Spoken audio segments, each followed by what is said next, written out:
Imagine for a second that it is 1985.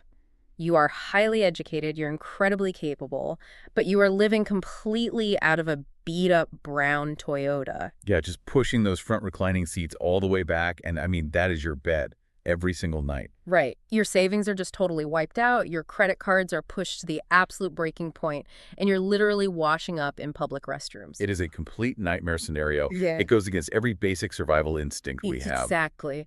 But here is the part that just completely defies all conventional logic. When friends see this happening to you and they take pity, they offer you a spare bedroom and, they offer to help you find a job. And instead of saying yes, you look them dead in the eye from the driver's seat of that car. Yeah. And flatly refuse to get a job. Yeah. You just say no. Why would anyone choose the brutal reality of living in a car over, like, the basic comfort of a steady paycheck? Well, it seems completely irrational. To anyone on the outside, it looks reckless, right? Yeah, it really does. But this isn't some hypothetical thought experiment. That is the actual true story of Robert and Kim Kiyosaki, which opens the source material we are diving into today. Yeah, and the author makes this statement about that exact period of their lives that just stops you right in your tracks. He says, to someone who values a job, it is difficult to explain why you might not want one. Man, that is such a powerful quote. And that tension right there is the perfect entry point for the mission of today's deep dive. Oh, absolutely, because today we are unpacking the foundational concept from the very first chapter of the cash flow quadrant. Right. We're looking at this massive framework that reveals the kind of the invisible architecture of how money is actually generated across four very distinct types of people. We're basically dismantling the core differences between people who work for money and the people who actually have money work for them. So for you listening right now, whether you are trying to scale a business or you're thinking about entrepreneurship, or maybe you're just wondering why your current salary never actually seems to buy you real freedom, this framework is essential. It really is. And I think we need to clarify right off the bat, this is not some career aptitude test. Right. It's not a personality quiz. No, not at all. It's not a checklist of what you do for a living. Yeah. It's a really profound look at your core values, your emotional responses to fear, and how you interact with the invisible systems of wealth. Yeah, and more importantly, we are going to explore why that deeply ingrained advice that we all hear, the whole go to school and get a safe, secure job routine, why that is actually an industrial age trap. A trap that is literally leaving millions of people financially devastated in today's information age. Exactly, because the transition from the industrial age to the information age, it fundamentally rewrote all the rules of money. But the vast majority of society is still playing by that old rule book. Yeah, they are. So to understand the new rules, we kind of have to map out the entire world of income. And the CASHFLOW Quadrant divides the working world into four distinct letters. Let's break those down. Okay, so on the left side, we have the E and the S, and then on the right side, we have the B and the I. Right, so let's start with the left side. The E stands for employee. And the crucial thing you've really got to understand here is that your quadrant is not dictated by your income level or like how prestigious your title is. No, not at all. You could be the overnight janitor sweeping the floors of a massive hospital, or you could be the chief of medicine making high six figures. Right. If you are trading your time for a salary and you answer to a boss, you are both squarely in the E quadrant. Exactly. Your placement there is determined by your internal value system. It's about your biological response to the primal emotion of fear. That is such a huge point because financial fear, that terror of not having enough money to survive, it's universal. Every single person feels it. Everyone. But the distinguishing factor is how you actually process that fear. When a person in the E quadrant feels that panic of financial uncertainty, their psychological immune system kicks in, and they immediately seek security. They want certainty in an inherently chaotic world. Like they just want a guarantee. Exactly.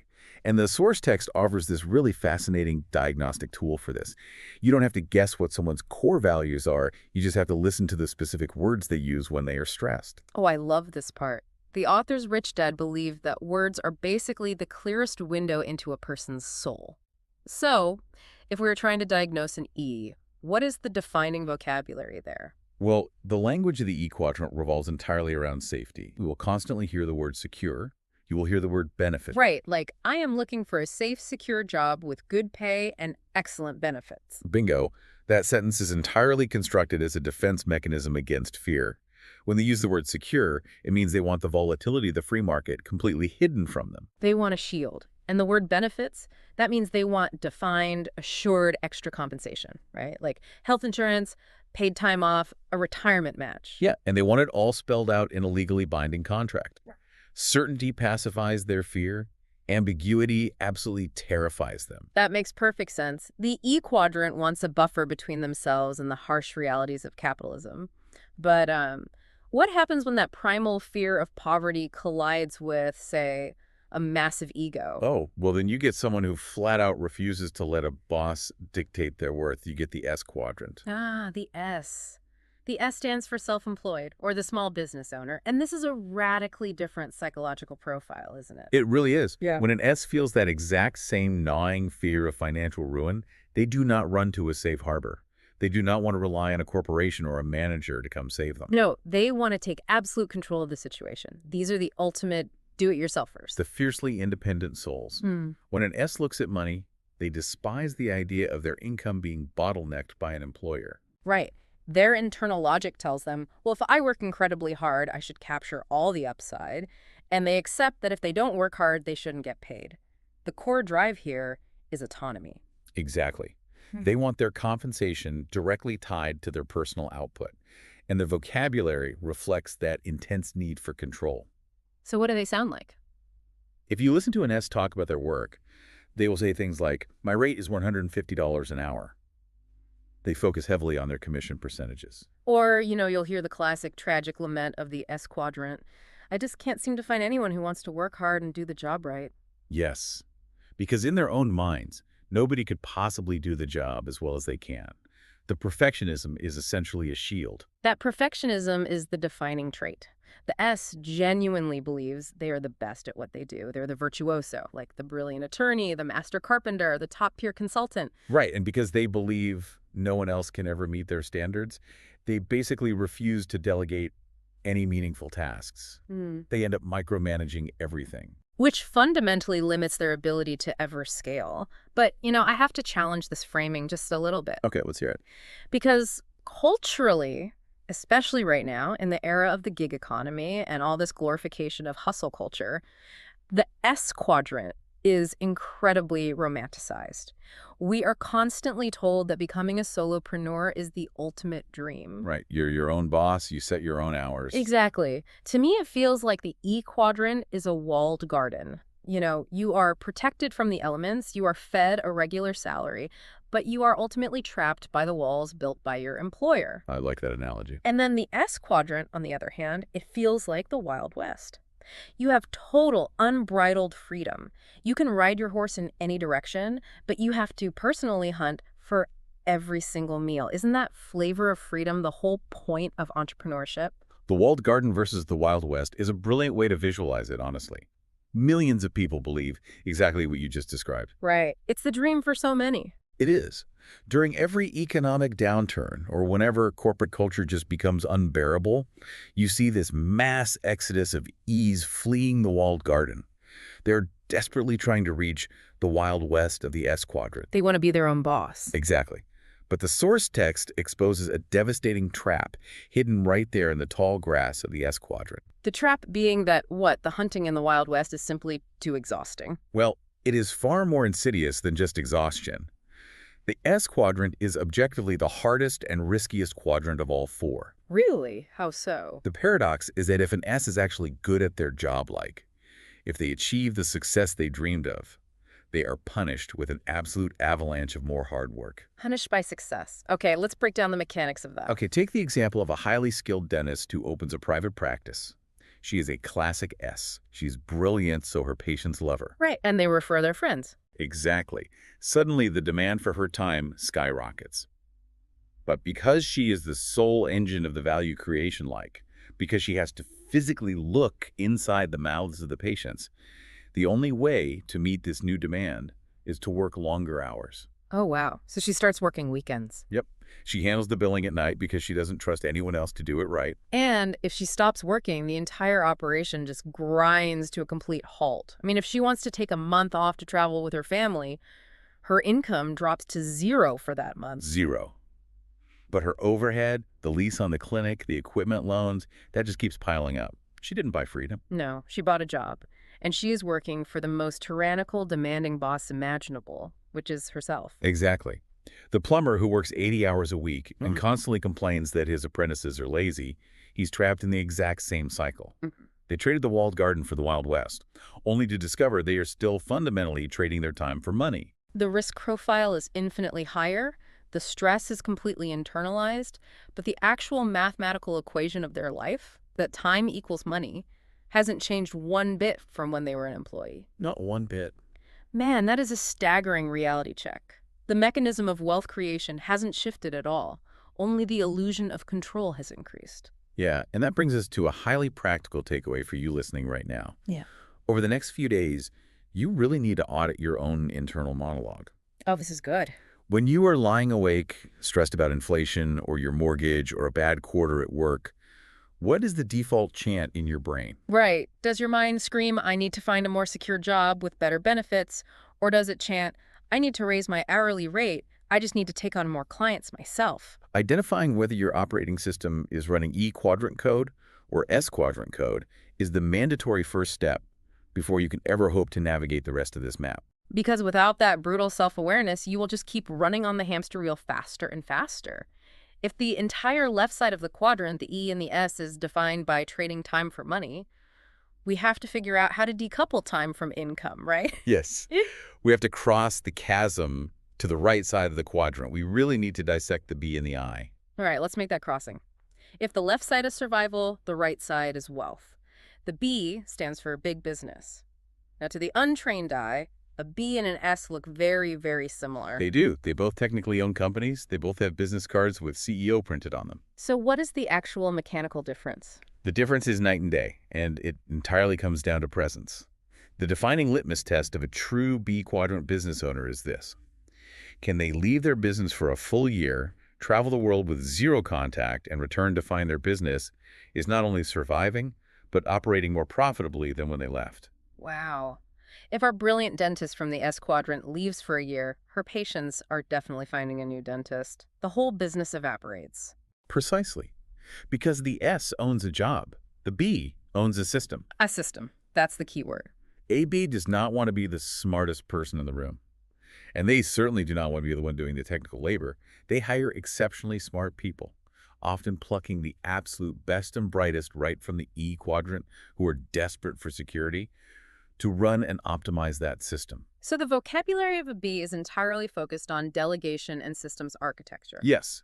They say things like, I am looking for a brilliant new president to run this division. Or, who is the best network engineer I can hire to automate this process?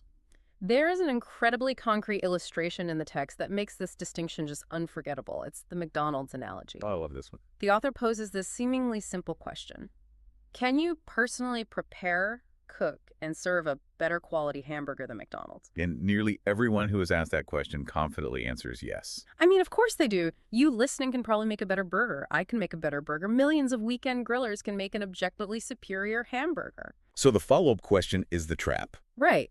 If you can make a better burger, why aren't you a billionaire? While McDonald's is a multi-billion-dollar global empire. And that is the exact moment the delusion of the left side of the quadrant just shatters.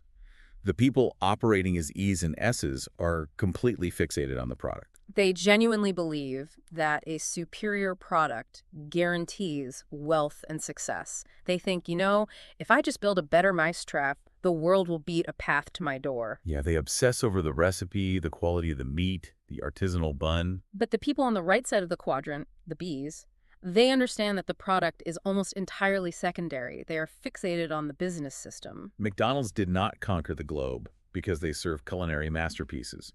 They conquered the globe because Ray Kroc mastered the business system that can deliver billions of identical average burgers with flawless, terrifying consistency. It is terrifying consistency. The source material actually suggests you go sit inside a McDonald's and just observe the mechanics of the system. It really is a masterclass. It is. You look at the logistics of the trucks delivering the raw ingredients with perfect timing. You trace back the supply chain to the ranchers. You look at the national advertising campaigns driving the demand.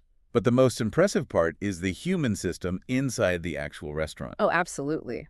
McDonald's can take a crew of inexperienced, unmotivated teenagers, put them through a highly rigid standard operating procedure, and have them execute a complex fast food operation where the French fries taste the exact same in Tokyo, Japan as they do in Austin, Texas. Because they engineered a system that survives the incompetence or inexperience of its operators. The left side works inside a system, hoping their hard work is noticed. The right side builds or owns the system itself, ensuring their wealth is generated regardless of who is working the fryer. Bill Gates is another quintessential example used in the text, right? Bill Gates didn't actually write the groundbreaking operating system that made Microsoft a monolith. He bought someone else's product, a decent product, and built an unstoppable global distribution and licensing system around it. The paradigm shift here is monumental. It is the realization that technical skill does not equal wealth. But, the B quadrant is only the first half of the right side. We still have to explore the absolute apex of the framework, the I quadrant. The investor. The investor. The I quadrant is the ultimate destination. It is the playground of the ultra-wealthy. In E and S quadrants, humans are physically working. In the B quadrant, business systems and employees are working. But in the I quadrant, money itself is doing the heavy lifting. You are completely detached from the physical labor of wealth creation. This is where active income is finally converted into true passive wealth. Let's mechanize this for the listener. How do the B's and I's actually achieve this detachment? How do they generate massive wealth without trading their own finite hours? It comes down to two specific acronyms that the source text really emphasizes, right? OPT and OPM. Other people's time and other people's money. The entire right side of the quadrant functions by leveraging these two resources. A B quadrant business owner utilizes OPT, other people's time. They design a system, and then they purchase the time of employees to operate it. And the I quadrant investor utilizes OPM, other people's money. They find lucrative assets, and they use bank loans, venture capital, or, syndicated funds to acquire those assets. Exactly, allowing the return on investment to pay off the debt while they just keep the equity. There is a realization here that just hit me like a physical blow while reading this section. It is a deeply uncomfortable connection, but it is so vital to understand. What's that? Well, if the right side of the quadrant is achieving financial freedom by aggressively using other people's time and other people's money, who exactly are the other people? Oh yeah, the other people are the millions of individuals residing on the left side of the quadrant, the E's and the S's. The people trading their time for a secure paycheck are the ones supplying the OPT. Their time is being bought wholesale by the B quadrant. And the people dutifully saving their money in traditional bank accounts or blindly throwing it into mutual funds for their retirement, they are the ones supplying the OPM. The banks and the investors are literally taking the E quadrant savings, leveraging it to buy apartment buildings and businesses, generating massive returns, and paying the E quadrant a tiny fraction of a % in interest. The left side provides the raw fuel. The right side owns the engine. It is a stark, almost predatory reality if you don't actually understand the mechanics. Which is exactly why financial education is not a luxury. It is literally self-defense. So the practical application for you listening right now is to radically change the questions you ask yourself. Stop obsessing over how you can work harder to cook a slightly better burger. Stop trying to out-hustle your competition in the S quadrant. Exactly. Instead, start asking a systems-level question. How can I build, buy, or leverage a system that generates cash flow completely independent of my physical presence? If you are an S, the challenge is how to turn your job into an actual business. How do you step out of the kitchen and into the architect's chair? But this naturally forces us to confront a very grim question. Okay. If the right side of the quadrant, the B and the I, is the absolute key to freedom, if it offers leverage and wealth and time, why on earth does 90% of the population remain stubbornly trapped on the left side? Why would anyone choose the walled garden if they knew the keys to the castle were available? Because they honestly don't know the keys exist. It is not a matter of intelligence, and it's definitely not a matter of work ethic. It is the result of decades of deep, systemic, almost inescapable programming. Programming from where? From the moment we are born. We are conditioned by our educational systems and our families to seek the safety of the E quadrant. The mantra is just chanted at us relentlessly. Go to school, get good grades, so you can find a safe, secure job with a good company. The educational system is essentially a highly efficient manufacturing plant designed to produce compliant employees for the E quadrant and, specialized technicians for the S quadrant. That's exactly what it is. It teaches you how to follow instructions, how to hit deadlines, Yeah. and how to specialize. But it does not teach you how to read financial statements. It doesn't teach you how to build corporate structures or how to manage investment risk. We are exclusively trained for the left side. And once you step off that educational conveyor belt, the trap immediately snaps shut. You graduate, and you are instantly handed a massive bill for your student loan. You have to pay rent. You need a car just to get to the job you just interviewed for. Before you even understand how money works, you are buried in debt. The source text calls this the Great Forced Migration, and it's driven entirely by the trap of debt. The debt is the mechanism of control. Because of that debt, you literally cannot afford to take risks. You can't afford to spend 2 years building a B quadrant system that might not pay out immediately. Right. You must cling desperately to the E quadrant just to service your monthly liabilities. You become emotionally and financially addicted to the paycheck. And here is the truly tragic irony that the author points out. As these hardworking, educated people get promoted, as they climb the corporate ladder and increase their salary, they actually fall deeper into the trap. This is where we really need to expose the two massive financial blind spots that keep high-income earners perpetually broke. The two biggest expenses that bleed the left side of the quadrant dry. Taxes and the interest on debt. Yes. Let's break down the mechanics of the tax trap first, because it's brutal. As an employee in the E quadrant earns more money, they are systematically pushed into a higher marginal tax bracket. Right, but the real structural disadvantage is how those taxes are collected, isn't it? Exactly. For a W-2 employee, taxes are withheld at the source. The government takes its share directly from the paycheck before the employee ever sees a single dime. You are taxed on your gross production, and you only get to live on the net remainder. You literally never have access to the money you earn to try and invest it. Contrast that with the mechanics of the right side. A B quadrant business earns money, spends that money on expenses, expansion, and operating costs pre-tax, and is only taxed on the net profit that remains. It is a complete inversion of the E quadrant formula. It is. Yeah. And to make matters worse for the E, when they do start making more money, what does their accountant or their banker typically advise them to do? Oh, they always say, go buy a bigger house so you can get a tax write-off on the mortgage interest. Which is exactly the wrong move. They make more money, so their tax burden increases. To offset the taxes, they take on massive new debt to buy a bigger house. Now their mortgage payment is higher, their property taxes are higher, and they're even more terrified of losing their secure job. The harder they work, the deeper they dig the hole. They are generating more cash, Yeah. but their time and their freedom are shrinking. Let's contrast this with the reality of the I quadrant, because it genuinely feels like they're playing a completely different video game with, like, cheat codes enabled. The wealth disparity isn't just about making more money, it's about keeping it. One of the primary reasons the rich get exponentially richer is because they can generate millions of dollars in capital and legally pay little to zero income tax on it. We have to explain how that is mechanically possible, because to an E, that sounds straight up illegal. It sounds illegal, but it is perfectly legal because they are operating in a different column of the financial statement. They are not making money in the income column as a salary. They're making money in the asset column. Right. They're realizing capital gains, utilizing depreciation on real estate, and leveraging debt, which is entirely tax-free. And the tax codes in most developed nations are explicitly designed to reward the behaviors that the government wants to encourage. The government wants people to build businesses that provide jobs, so they offer tax incentives to the B quadrant. The government wants people to provide housing and capital for infrastructure, so they offer tax incentives to the I quadrant. If you are an E, you are just the baseline revenue source for the government. If you don't understand the rules of the tax code, you are basically just volunteering to be crushed by it. Man. But beyond taxes, there is a much larger, frankly terrifying societal shift happening right now that the source text highlights.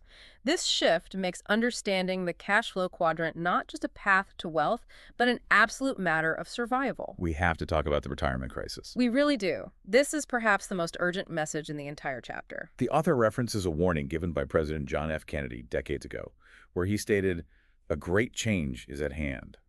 And in the context of the workforce, That great change was the systematic dismantling of the industrial age pension system. Let's define these terms clearly for everyone listening. Let's look at the old model first. The defined benefit pension plan. This was the ultimate walled garden for the E quadrant, right? It was. You go to work for a major corporation or the government, you give them 30 or 40 years of loyal service, and in return, they guarantee you a specific, defined monthly check for the rest of your life. The corporation managed the investment pool. The corporation took on all the market risk. It provided true, unshakable security, which is the exact biological craving of the E quadrant.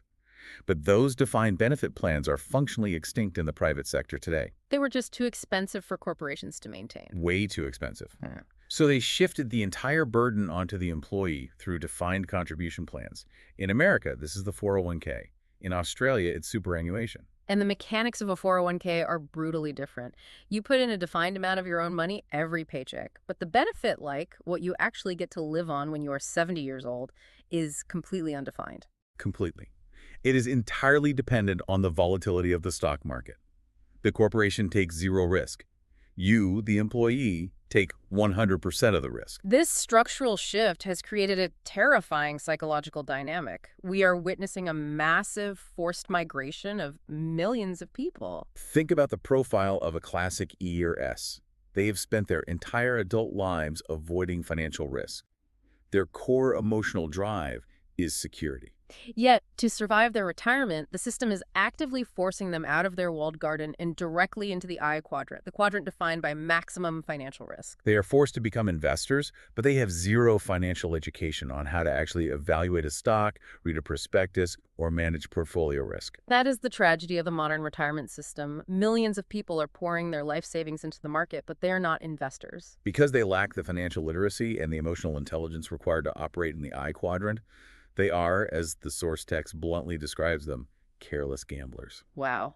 Careless gamblers. They are handing their money over to mutual fund managers, crossing their fingers and praying that the stock market will miraculously provide the security they used to get from a pension. It is a chilling realization. I mean, watching your 401k plummet by 30% during a market correction when you are 2 years away from retirement, that is psychological torture for an E. It absolutely is. So the practical takeaway here is really an alarm bell.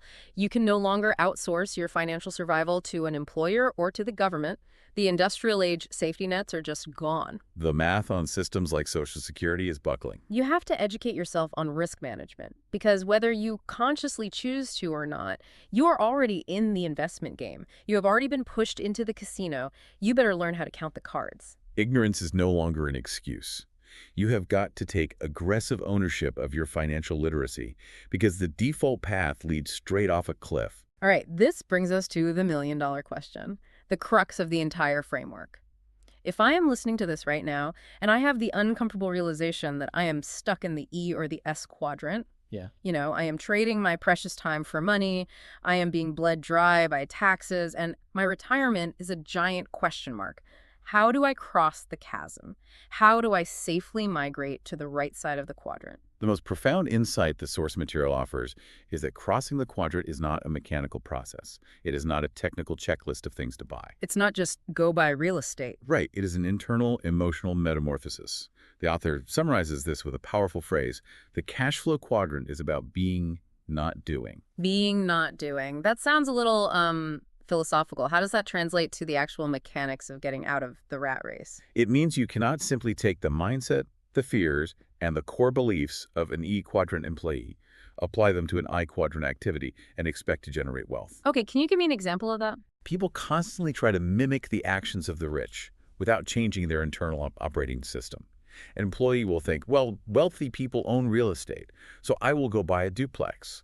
Or rich people trade options, so I will open a brokerage account. Right. They're trying to do what the rich do. But they are still being an employee. Yeah. And because their core emotional response to fear is still programmed for security, the moment that duplex needs a new roof, or the moment their stock portfolio dips by 10%, they panic. They sabotage the investment because they just can't handle the risk. Precisely. The progression must be do, have. You first have to fundamentally change who you are. You must upgrade your core beliefs and your emotional intelligence. Only then can you execute the actions, what you do effectively, which ultimately allows you to have the financial freedom you desire.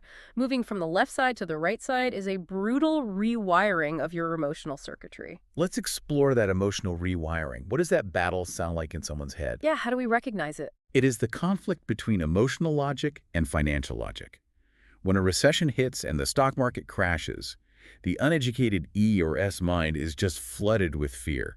Their internal monologue screams, "Play it safe, liquidate everything, put the money in a savings account before we lose it all." To an E, that panic feels like rational, calculated logic. But to someone who has actually evolved into the I quadrant, that panic is absurdly illogical. To a true investor, a market crash is a massive wealth transfer event. It's a clearance sale. The investor looks at the exact same crash, and their logic dictates assets are severely discounted. This is the time to deploy capital and buy aggressively. Exactly. To make the journey across the quadrant, you have to become a hyper-vigilant bouncer at the door of your own mind. When a friend tells you, "I can't start a business, it's too risky, I have a family to feed," you have to recognize that this statement is purely E-quadrant logic. Logic in one quadrant is complete nonsense in another. True financial security does not come from hiding from risk.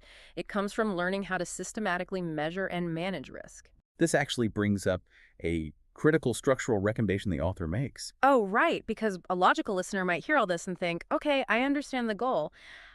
I will keep my day job as a W-2 employee to pay the bills, but I will start throwing every extra dollar I have directly into the I quadrant. I'll just become an investor. But the text explicitly warns against jumping straight from E to I.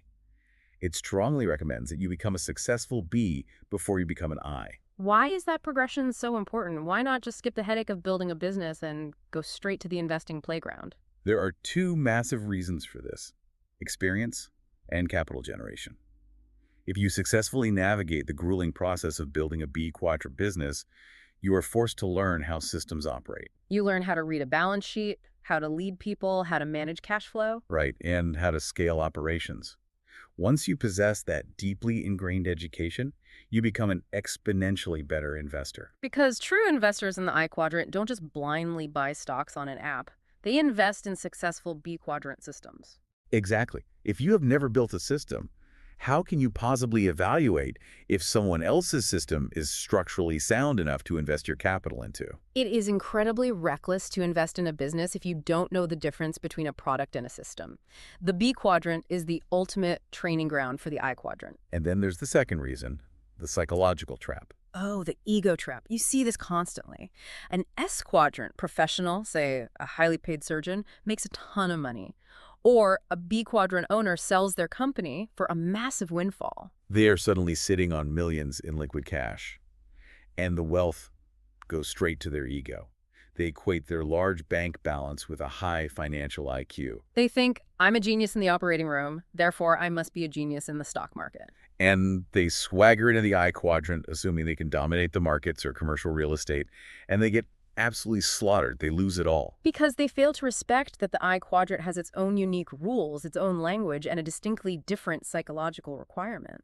AB understands the risk of managing people and systems, but that does not automatically translate to the cold, pure psychology of risking capital. The education must always precede the deployment of ego. That is a phenomenal warning. You have to earn your stripes in the reality of business before you try to manipulate the abstraction of capital. So, if we pull back and synthesize all of this, if we zoom out to the 30,000-foot view of this entire deep dive, what is the soul of this first chapter? The soul of this chapter is a profound, paradigm-shattering realization. Financial freedom and job security do not exist in the same universe. They are not points on the same spectrum. No, they are fundamentally opposing forces, anchored on completely opposite sides of the cash flow quadrant. The left side is driven by the fear of loss, constantly seeking the illusion of security, while the right side is driven by the desire for leverage, seeking absolute freedom. And the most important takeaway is that you cannot achieve the freedom of the right side by simply working harder on the left side.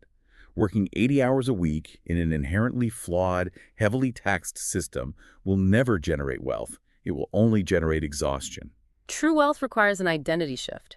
You have to migrate from a mindset that fears risk, that voluntarily trades precious finite time for heavily taxed income, and that relies on corporations for survival. You must evolve into a mindset that embraces and mitigates risk, that focuses relentlessly on building enduring systems, and that leverages the time and money of others.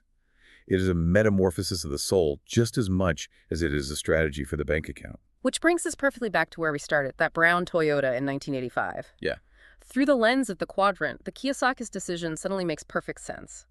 Choosing homelessness over a safe, secure job wasn't an act of insanity. It was a fierce refusal to regress. It was a refusal to retreat back into the walled garden of the E quadrant when they'd already mentally committed to migrating to the right side. They understood, with brutal clarity, that taking a job would temporarily soothe their fear of starvation, but it would permanently assassinate their dream of true freedom. They lived the philosophy of be, do, have. They made the uncompromising decision to be financially free in their minds long before their physical reality was anything more than a reclining car seat. Thank you all for taking this deep dive with us today. This framework is a lot to process, and it challenges deeply held, culturally enforced beliefs about work and money. It really shakes up everything we were taught in school. It does. So we want to leave you with a final, provocative thought to test this theory in the real world.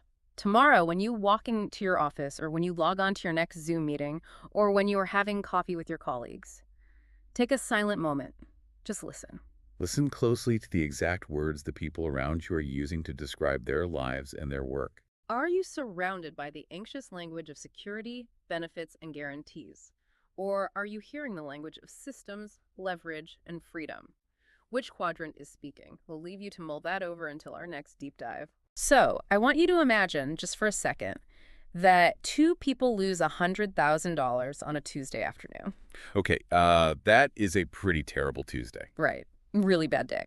And the first person is this brilliant, highly credentialed executive, genius level IQ. Yeah, totally. And the second person barely scraped through high school, like absolutely no formal business training whatsoever. So complete opposites, basically. Exactly, complete opposites. And the executive immediately goes into full-blown panic mode. I mean, they're updating their resume, they start taking on like extra consulting shifts just to desperately plug this massive hole in their savings. Which, I mean, makes sense. That's a normal reaction. Sure, yeah. But the high school dropout, on the other hand, they sit down, look at the math of exactly why the deal went south, and then they immediately go out to borrow another $100,000. Wow, okay. Right? Yeah, to leverage into a different, better structured asset. And today, we are looking at the exact psychological wiring that separates those two completely opposite reactions and, why the outcome has absolutely nothing to do with intelligence. It really, it fundamentally rewrites how we are taught to think about success. Yeah. Because from a very young age, we're conditioned to believe that intellect, right, and good grades and formal education, that those are our ultimate safety nets. Yep. The whole go to school, get a good job thing. Exactly. But when you look at how wealth is actually generated and, sustained over time, that traditional academic intellect often becomes the very thing that traps people. Which perfectly brings us to the mission of today's deep dive. We are unpacking Chapter 2 of Rich Dad's Cash Flow Quadrant. The chapter is called Different Quadrants, Different People. What a great chapter. It really is. And over the next hour or so, we're going to explore why changing your financial destiny is, well, it's almost never about changing what you do on a daily basis. It is about fundamentally changing who you are at your core. We're going to map out the psychological barriers that keep people locked in this grueling daily grind, and more importantly, the specific mindset shifts you need to cross over into true financial freedom. And we should probably clarify up front that we are not going to be reading some dry financial manual today. Oh, definitely not. No spreadsheets today. Right, yeah. The goal here is to decode the core differences between the four quadrants. So the employee, the self-employed, the business owner, and the investor. And we're doing that through the lens of human behavior. Human behavior, yeah. Because the source material makes this really compelling case that our deepest, most unexamined beliefs and our emotional wiring, that is what actually dictates our financial reality, not our technical skills. So let's get right into that emotional wiring then, because the text grounds this whole concept in a really visceral story about the author's highly educated dad. Yes, the educated dad. Right. And this was a man who was incredibly smart, academically accomplished, and he conceptually understood how business worked. Like, intellectually, he grasped the mechanics of the business owner quadrant, the B quadrant. They knew the theory. He knew the theory. He even tried to make the leap. He took his life savings, bought into an ice cream franchise, and, stepped out of the employee quadrant. Which is a huge step. It's huge. But when the economy shifted and the franchise started hemorrhaging money, his intellect just is short-circuited. Yeah, it completely failed him. The emotional pain of failure just overwhelmed his logic, and he ran right back to a safe government job, claiming, you can't teach an old dog new tricks. It's a tragic pattern, really. Yeah. But it's incredibly common. What we see in that story is the collision between cognitive ambition and emotional conditioning. Explain that a bit more. Well, the educated dad bought a franchise because a franchise is essentially a prepackaged system, right? It's an attempt to buy into the B quadrant, but with training wheels. Ah, training wheels. I like that. Yeah, but what he didn't realize is that operating in that space, even with training wheels, it requires a completely different emotional shock absorber. Right. It totally makes me think of someone who reads, like, all the manuals on how to swim. Yes, the swimming analogy. Yeah, they study the physics of buoyancy, they memorize the breathing techniques, they get an A+ on the written exam.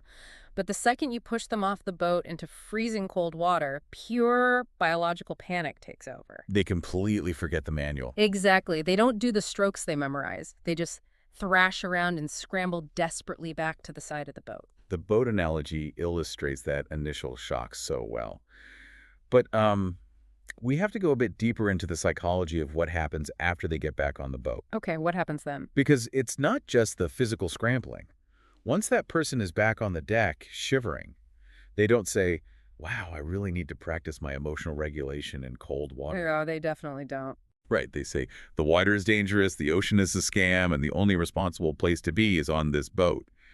They convince themselves that the water was fundamentally toxic just to justify their retreat. Wow, yeah. They rationalize the fear. Exactly. And that is exactly what the educated dad did. He didn't just retreat, he ideologicalized his retreat by deciding he was just too old to learn. But let me challenge this premise for a second, because the text makes it sound like only people in the E quadrant are afraid of losing money. Right. Doesn't everyone have a fundamental fear of financial ruin? Like, if a billionaire investor loses $50 million in a bad market swing, they don't just smile and shrug it off, do they? They feel that exact same punch in the gut. Oh, absolutely. And that is a crucial distinction to make. The source material does not claim that the rich are devoid of fear. Okay, so they do feel it. Yes, fear, especially regarding resource scarcity. It's a deeply ingrained evolutionary response. I mean, the brain literally processes severe financial loss through the exact same neural pathways it uses to process physical pain. Or like a threat to survival. Exactly. The rich and the poor both feel that exact same physiological panic when a deal goes south. The dividing line between the quadrants isn't the presence of the fear, it is the behavioral response to it. So it's about what happens in the, 5 seconds after the panic hits. Precisely. When the pain of losing money hit the educated dad, his core unthinking reaction, his emotional default, was to seek security. Run back to the boat. Right. The pain signaled to his brain, find a cave, find a steady paycheck, eliminate all variables. But in contrast, the rich dad's core reaction to that exact same fear was to seek freedom. Seek freedom. Okay. For the rich dad, a massive financial loss was agonizing, sure, but it was processed as a systemic failure to be analyzed, not a personal threat to run away from. So the intellect can memorize the mechanics of the B quadrant all day long. Exactly. But if the individual's emotional core demands absolute security, they will inevitably self-sabotage the moment ambiguity arises, and they'll retreat back to the E or S quadrant. It's fascinating because it means that your financial destiny is essentially being held hostage by your fight or flight response. It really is. So if we take this out of the theoretical, how does someone actually spot this internal wiring in real time? Like, if the emotional reaction to fear is entirely internal, how do we diagnose it? Well, Because if I'm looking for a business partner or, even just trying to be honest with myself, I can't hook someone up to an MRI to see if their amygdala is flashing red. Are there outward observable tells? there are actually, and the text provides a highly effective diagnostic tool for this. You don't need an MRI, you just need to listen. Listen. Yeah, the rich dad taught that words are powerful tools and that words don't just express our conscious thoughts, they betray our subconscious emotional baselines. Oh, wow. By listening intensely to someone speak for just a few minutes, you can essentially map their core values and identify exactly which quadrant they operate from. You mentioned vocabulary. What exactly should I be listening for? Is there like a specific giveaway word that acts like a red flag? The most glaring one, according to the text, is the word risk. Risk. Okay. Listen to how a person uses that single word. For someone anchored in the employee quadrant, the word risk is virtually synonymous with ruin. Ruin, like the end of the world. Exactly. Yeah. It evokes a sense of reckless endangerment. When they hear risk, their brain translates it to losing my house and starving. Right. But if you listen to someone operating from the investor quadrant, the I quadrant, the word risk is just a neutral mathematical concept. It's just a variable. Yes, it is deeply tied to opportunity, leverage, and yield. They don't view risk as a cliff to fall off. They view it as a dial they can turn up or down, depending on the systemic safeguards they have in place. That makes total sense. The E quadrant person treats risk like a live grenade, whereas the I quadrant person treats it like a complex equation. That's a great way to put it. What are some of the other linguistic fingerprints? You'll hear it in the metrics they care about. When someone from the I quadrant speaks, they use terms that reflect a systemic, highly analytical view of capital. Like what? They will ask questions like, is my cash flow based on an internal rate of return or net rate of return? Yeah. They are emotionally detached from the physical dollars. The money is just a mechanism. Wait, let's pause right there. Yeah. Because for the listener who might just be starting to look at investments, or maybe they just dabble in like index funds, what exactly is the difference between an internal rate of return and a net rate of return? Sure. Why does a true investor care so deeply about that distinction? It's a great question because the distinction reveals the mindset of the I quadrant perfectly. Yeah. Let's say you put $100 into an investment and eventually you get $110 back. Okay, easy enough. Your net rate of return is 10%. You made $10. An E quadrant person or even a novice investor looks at that and says, great, I made a 10% profit. It's a win. Right. Profit is profit. A win is a win. But an I quadrant thinker knows that profit without the context of time is a meaningless metric. Completely. And this is where the internal rate of return, or IRR, comes in. IRR factors in the velocity of the money. The velocity. Yes. Did it take you 1 month to make that $10, or did it take you 10 years? Oh, I see. Because if it took 10 years to make 10%, inflation is completely in your profit, and your capital was locked up and useless for a decade. That is a terrible investment. Yeah, that sounds awful when you put it like that. The IRR calculates the annualized effective compounded return rate. It tells the investor how hard their money is actually working on a day-to-day basis. So it's about efficiency. Exactly. Someone in the I quadrant is obsessed with IRR because their core goal is to deploy capital, get the initial capital back as quickly as possible, and then leave the house money in the system to keep generating yield. Wow, okay. So the net return is just looking at the scoreboard at the very end of the game, but the internal rate of return is analyzing how fast the players were moving on the field. Spot on. The investor cares about the speed and efficiency of the money. Okay, so that's the investor vocabulary. What's the contrast? Well, contrast that high-level systemic vocabulary with what you hear from someone operating from the E quadrant.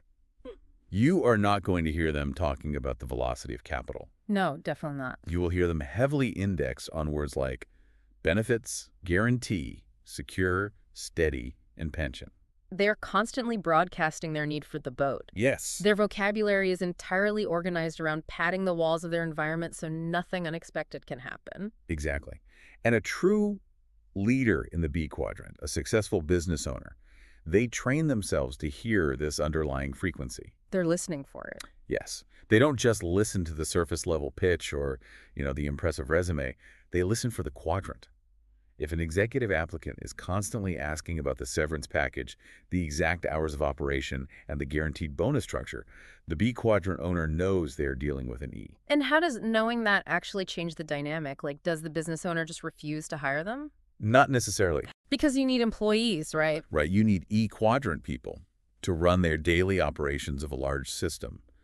But knowing their quadrant dictates how you communicate with them. How so? Well, if you're negotiating with an E, you would never use high-risk, highly volatile, equity-heavy language with them. Oh, I get it. You don't say, we have no base salary, but the profit-sharing upside could make you a millionaire in 3 years. To an I or a B, that sounds thrilling.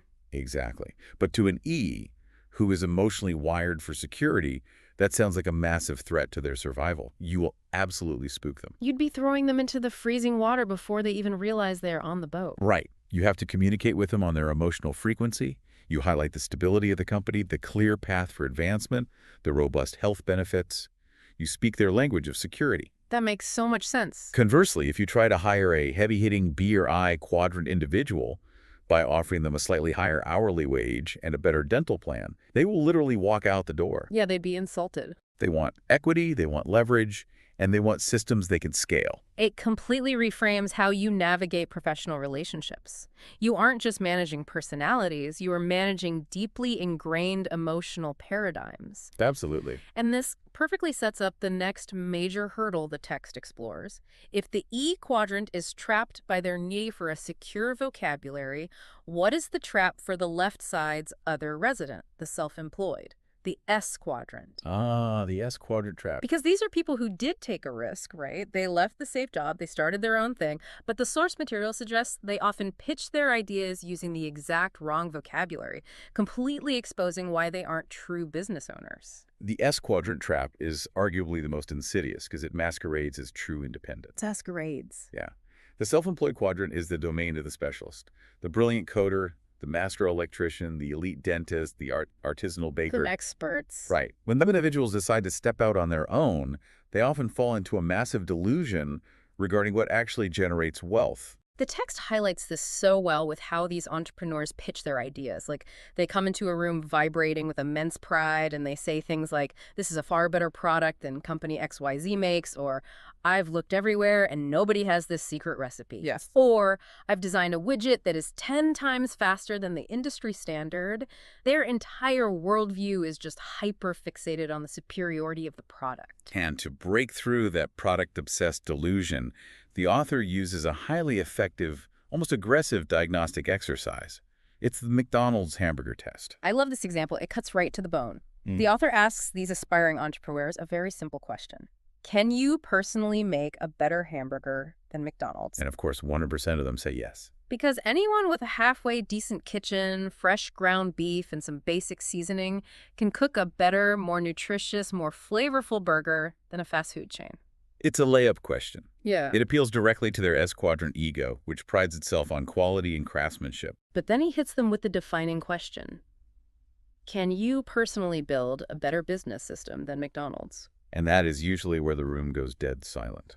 Crickets. Yeah, because the gap between making a good burger and building a global logistical empire is incomprehensibly vast. Let's really dig into why that gap is so wide, because it's the core of the whole chapter. The S-quadrant person is standing in their kitchen holding this incredible gourmet burger, wondering why they aren't rich. Meanwhile, McDonald's is selling billions of mediocre burgers and making absolute fortunes. Right. What is the S-quadrant person failing to see? They are failing to see that the burger is not the business. The burger is not the business. No, the burger is merely the payload. The business is the delivery mechanism. Ooh, payload and delivery mechanism. Explain that. Let's look at the mechanics of the McDonald's system. To scale like they have, they didn't focus on perfecting a secret sauce. They focused on acquiring prime global real estate so their locations were always highly visible. Right, the real estate strategy. They focused on engineering a supply chain that could source millions of identical buns and freeze-flash millions of identical patties so that a burger in Tokyo tastes exactly the same as a burger in Texas. Total consistency. And most importantly, they engineered standard operating procedures that are so incredibly robust, so foolproof, that the entire multi-billion-dollar machine can be successfully operated by a shifting workforce of 16-year-olds with zero prior culinary experience. That last part is just staggering when you think about it. The S-quadrant baker spends 10 years mastering their sourdough starter, and if they get sick for a week, the bakery shuts down because nobody else knows how to handle the dough. Exactly. But McDonald's builds a machine where the human operator is almost entirely interchangeable, and the system just keeps printing money. Which brings us to the fundamental difference in values. The left side of the quadrant, the E, and especially the S, is obsessed with the idea, the perfection of the craft, or the superiority of the service. The craft. Yeah, their core identity is tied up in being the best at doing the thing. They truly believe that the quality of the burger is what dictates financial success. And honestly, it's hard to blame them. They've been culturally conditioned and rewarded for that mindset their entire lives. Very true. In school, you get an A if you personally turn in the best test. On the sports team, you get the trophy if you personally score the most points. In the E quadrant, you get the promotion if you are personally the most productive employee. The entire societal feedback loop tells them, be the best at your craft and you will be rewarded. It is a lifetime of conditioning. But the right side of the quadrant, the true business owners and investors, they know a brutal market truth. What's that? The world is littered with brilliant, superior products that completely fail to make a dime. Wow. Yeah. There are billions of people who can make a great burger. The true rarity, the thing that is actually incredibly difficult to build and therefore where all the real wealth is concentrated, is the system that can deliver those billions of burgers flawlessly, consistently, and profitably on a global scale. The system. The right side values the system over the product. This reminds me of the Bill Gates anecdote mentioned in the text, which is just, it's the ultimate mic drop for this concept. It really is. When we think of tech billionaires, we tend to think of genius inventors, coding in a garage, creating some flawless, revolutionary piece of technology. But that's not what Bill Gates did with DOS, is it? Not at all. Bill Gates did not invent the disk operating system. He didn't. No, he didn't lock himself in a room and code a perfectly unique, superior product from scratch. He went out and bought an existing, arguably mediocre operating system from another group of programmers. He bought someone else's burger. Exactly. He didn't care about having the best burger. What Gates recognized was the imminent explosion of the personal computer market and the desperate need for a standardized delivery mechanism. The system. Yes. He bought the product and then he spent his genius building a massive, powerful global licensing system around it, embedding his software into almost every PC manufactured.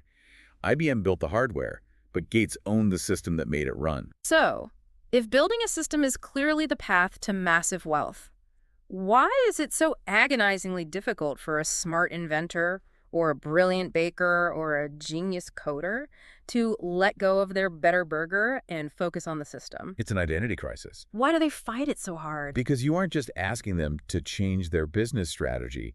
You're asking them to dismantle their identity and their ego. Their ego. For an S-quadrant specialist, their self-worth is intrinsically linked to being the smartest person in the room, the one with the magic touch. The idea that their deeply cultivated, hard-won craft is actually just a tiny, interchangeable cog in a much larger machine, well, is profoundly threatening. Yeah, I can imagine. It triggers a massive sunk cost fallacy. They think, I spent 8 years in dental school.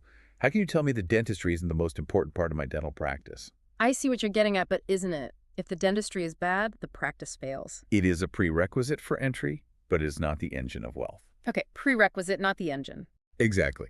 If the dentistry is good, but the system for marketing, booking, billing, and customer retention is terrible, the practice will still fail.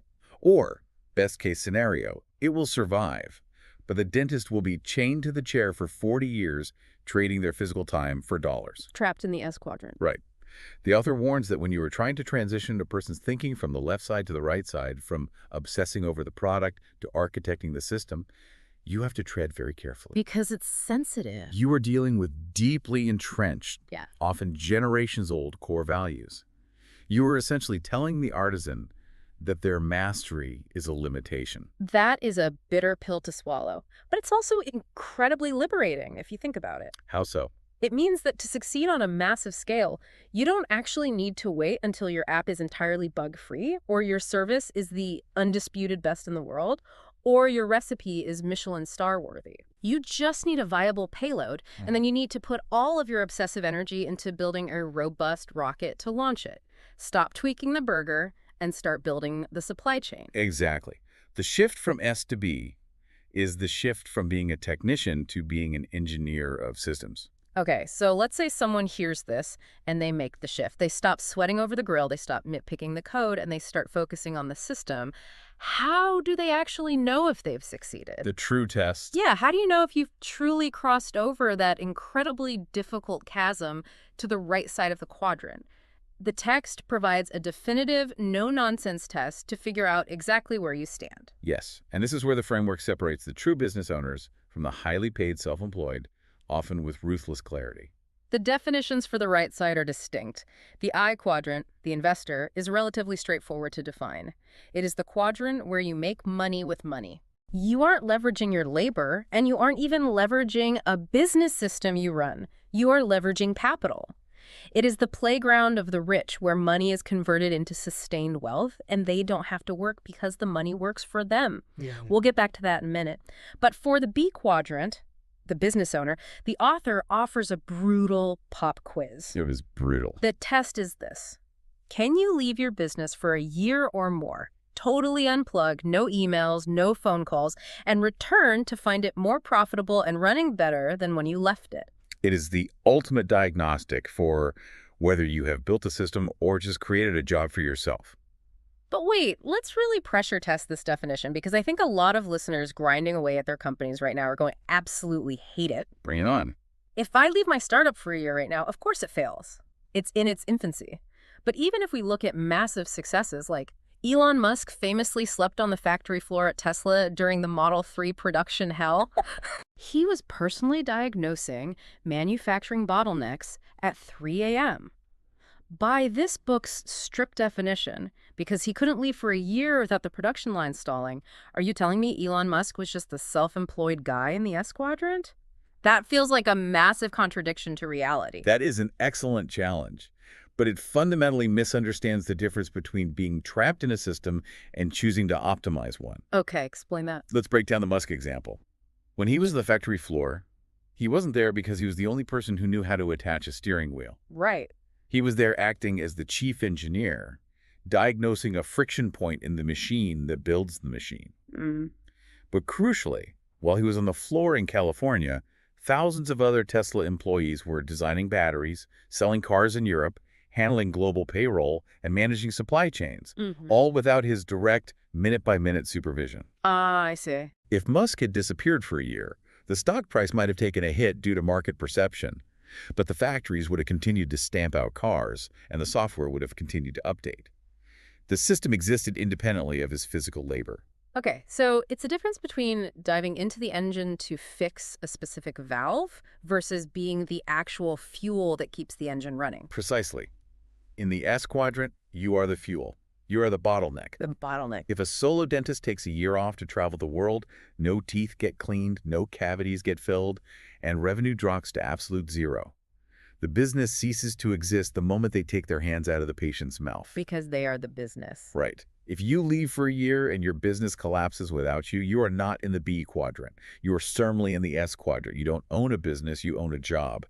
And often, as the joke goes, it's a job where you work for a lunatic boss yourself. That is a very sharp reality check for anyone who, incorporated an LLC, slapped a logo on a mug, works 80 hours a week, and proudly calls themselves a business owner. Yeah, it hurts to hear. If every major decision has to flow through your inbox, if your team is paralyzed when you are on a flight without Wi-Fi, you haven't built a B quadrant asset. You've just built a prison where you happen to be the warden.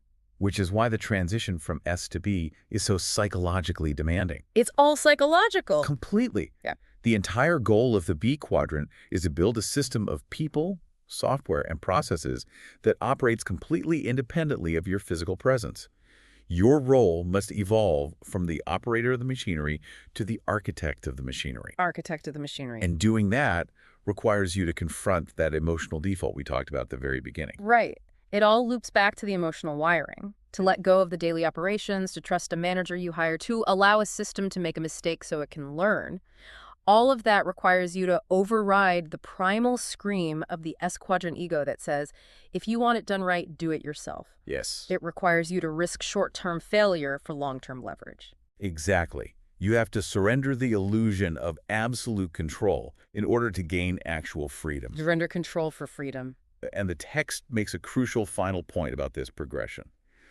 Regardless of how you make your money initially, whether you are a highly paid executive in the E quadrant, a wildly successful surgeon in the S quadrant, or a system architect in the B quadrant, you must eventually graduate to the I quadrant. The playground of the true investor, where the money makes the money. Yes, because while the B quadrant frees up your time by using other people's labor and systems, the I quadrant is the only place where true, Frictionless financial freedom is sustained. Frictionless. It is where capital itself becomes the workforce. If you don't eventually move your wealth into the I quadrant, you will always be tethered to the exertion of energy, whether it's your own or the management of your systems. So if we pull all of these threads together and look at the whole tapestry of this chapter, it becomes incredibly clear that transitioning from a life of financial struggle or constant grind to a life of true wealth is almost never about finding a better stock tip, learning a new coding language, or just working twice as many hours. No, it's not. The soul of this chapter is that moving to the right side of the quadrant requires a profound, often painful shift in identity. It requires dismantling the person you were taught to be. You have to override your hardwired biological and cultural need for immediate security. You have to actively change your internal vocabulary, retraining your brain to look at the word risk not as a threat of ruin, but as a metric of opportunity. Exactly. You have to violently let go of the perfect hamburger, surrendering your ego and your identity as the indispensable craftsman so that you can become the architect of a self-sustaining system. Because that's the only way. True wealth is only found when you decide to step off the boat, navigate the cold water, and build a machine that works so you don't have to. It's about consciously choosing to become someone who values the architecture of freedom over the comforting illusion of safety. This has been an absolutely fascinating breakdown of the psychology behind the quadrants. It really forces you to look in the mirror and ask hard questions about why you work the way you do. But this brings up an inevitable question.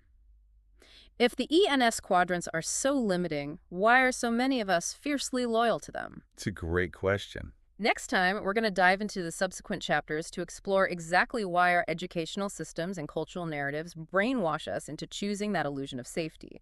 And we'll break down the specific types of business systems that act as the most reliable bridges from the left side to the right side.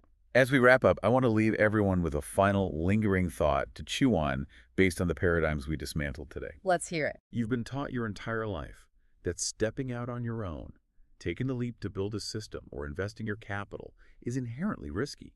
You've been conditioned to fear the cold water of the unknown. But consider this. If your ability to pay your mortgage and feed your family relies entirely on a single point of failure, a corporate system, you have absolutely zero control over, and an employer who could eliminate your position tomorrow with a single signature. Ask yourself, is your lifelong quest for a secure job actually the most dangerous, reckless financial risk you could possibly take? What if the very advice you've been given your entire life, like study hard, get a safe, secure job, is actually the exact trap keeping you from true freedom? I mean, that's the big one, isn't it? It's a profoundly unsettling question. It really is. Seriously, if you're listening, just pause and hold that thought for a second. We are told, literally from the moment we can walk and talk, that the path to a good life is a solid education, a great job title, and, a steady paycheck. Right. You get the grades, get the degree, get the job, and just coast. Exactly. You just coast into the sunset. Yeah. But what if that specific formula isn't actually a formula for success? What if, mechanically and psychologically, it's just a beautifully disguised hamster wheel? Well, it makes most people immediately defensive, and honestly, I get it. Because if you accept that this quote-unquote safe advice is flawed, you have to reevaluate almost every major life decision you've ever made. Yeah, your degree, your mortgage, your whole career. Right. You have to ask yourself if you've been playing a game you were never even designed to win. And that is the exact tension we are exploring today. Welcome to this deep dive. Today, we are unpacking Chapter 3 of Robert Kiyosaki's foundational book, Rich Dad's CASHFLOW Quadrant. Such an important chapter. It really is. And it's titled, very provocatively, Why People Choose Security Over Freedom. So our mission today in this deep dive is to thoroughly dissect why the traditional path of chasing job security usually leads straight into a lifelong cycle of debt and taxes. Yeah, a suffocating cycle for a lot of people. Definitely. So for anyone tuning in who's interested in business, entrepreneurship, or frankly, just taking back control of your own time, understanding this psychological shift is basically the ultimate shortcut to escaping the rat race. Yeah, and we're going to look at the actual mechanics of wealth here, not just the philosophy. The source material lays out this framework that categorizes everyone into one of 4 distinct groups based on how they generate income. Right, the 4 quadrants. Exactly. But we aren't just going to list them like a textbook. We really want to explore the unseen architecture of these quadrants. So on the left side, you have employees and the self-employed. The E and the S. Right. And then on the right side, you have business owners and investors, the B and the I. And most of you listening probably know those basic definitions, but what really hit me was the dividing line between the left and the right. Yeah, it's not about how hard you work. Not at all. It's entirely about your core psychological motivation. The left side is fundamentally motivated by the desire for security, while the right side is motivated by the pursuit of freedom. And that conditioning to seek security, I mean, it is relentless. Oh, it starts on day one. Okay, let's unpack it. It's as if we spend our entire childhood learning how to meticulously play defense in a game, right? Yeah, don't fail the test, don't color outside the lines. Exactly. Don't rock the boat. But we're never taught the rules of how to actually score. So if the right side of the quadrant, business and investing, is where true freedom lies, why does traditional education completely ignore it? It's a great question. Like, are they deliberately hiding the playbook from us? What's fascinating here is it's not necessarily some malicious conspiracy. It's just a systemic design flaw based on historical needs. Okay, what do you mean by historical needs? Well, if you look at the origins of the modern public education system, which is often traced back to the Prussian model in the 19th century, it was specifically designed during the Industrial Revolution. Oh, to make factory workers. Precisely. It was designed to turn out compliant, punctual factory workers. I mean, think about it. Why do bells ring in schools? Wait, really? Is that to train you for factory shift changes? Exactly that. The system was built from the ground up to produce employees and self-employed specialists, and it uses fear as its primary motivator. Fear of making mistakes, fear of failing a test. Yeah, the fear of public humiliation, the fear of not getting a good job. So from a very young age, you are biologically programmed to avoid uncertainty. Wow, so you're taught that the ultimate prize is just this defined, assured paycheck provided by someone else. Right. But that brings up a massive point of friction that a lot of people have with this concept. I can already hear the pushback. People are probably thinking, well, if everyone woke up tomorrow and crossed over to the right side to be investors, wouldn't society just collapse? Right, because we need doctors and teachers and sanitation workers. Exactly. This system absolutely requires people on the left side. Society definitely needs those professions, without question. But you have to be careful not to conflate the profession with the quadrant. Ah, okay. Explain that difference. So take a doctor. A doctor can be an employee, an E, working for a massive hospital conglomerate, totally terrified of losing their health benefits. Right, making a great salary, but still an employee. Exactly. Or that same doctor can be a business owner, a B. They own a clinic, they employ other doctors, and maybe they invest the profits into real estate as an I. Okay, so the chapter isn't saying you shouldn't be a teacher or a doctor. Not at all. It's saying you shouldn't rely solely on the mechanisms of the left side to secure your financial future. The danger is when your entire survival is linked to trading your physical time for a paycheck. Which perfectly explains why we talk about our jobs the way we do. No, the vocabulary is so revealing. Yes. The text makes this brilliant observation about the words people use. It says words are basically the mirrors of our core values. Like, you can literally diagnose which quadrant someone is trapped in just by listening to them at a dinner party. Oh, 100%. An employee will almost always say something like, I am looking for a safe, secure job with good pay and excellent benefits. It's like a script we've all memorized. And if you peel back the layers of that sentence, what you really find is a deep-seated fear of economic uncertainty. Yeah, that word secure carries so much weight. It does. When someone uses that word, they are, maybe unconsciously, asking the world to reduce their fear. They want certainty, and they want it in writing. They want to know that if they sacrifice 40 hours a week, some institution will guarantee them a specific outcome. Right, like a matching 401k or comprehensive health insurance. Their entire internal dialogue is focused on risk mitigation. So what about the self-employed person, the S quadrant? Because, I mean, they always seem to think they've escaped the trap, right? They left corporate, they're their own boss now. The S quadrant is fascinating because it is very often a trap disguised as freedom. Disguised as freedom. I love that. Yeah, these are the ultimate do-it-yourselfers. They left a boss only to become their own worst, most demanding boss. Oh, and that is so true. Because their core value is still heavily tied to their own direct physical effort, and their vocabulary is completely different from the employee. Right. What do they usually say? They'll say things like, my rate is $150 per hour, or, and this is the most common one, I just can't seem to find good people who want to work hard and do the job right. Oh, wow, that is the classic S quadrant anthem right there. If you want something done right, do it yourself. Exactly. But by doing that, by refusing to delegate, they ensure they can never actually stop working.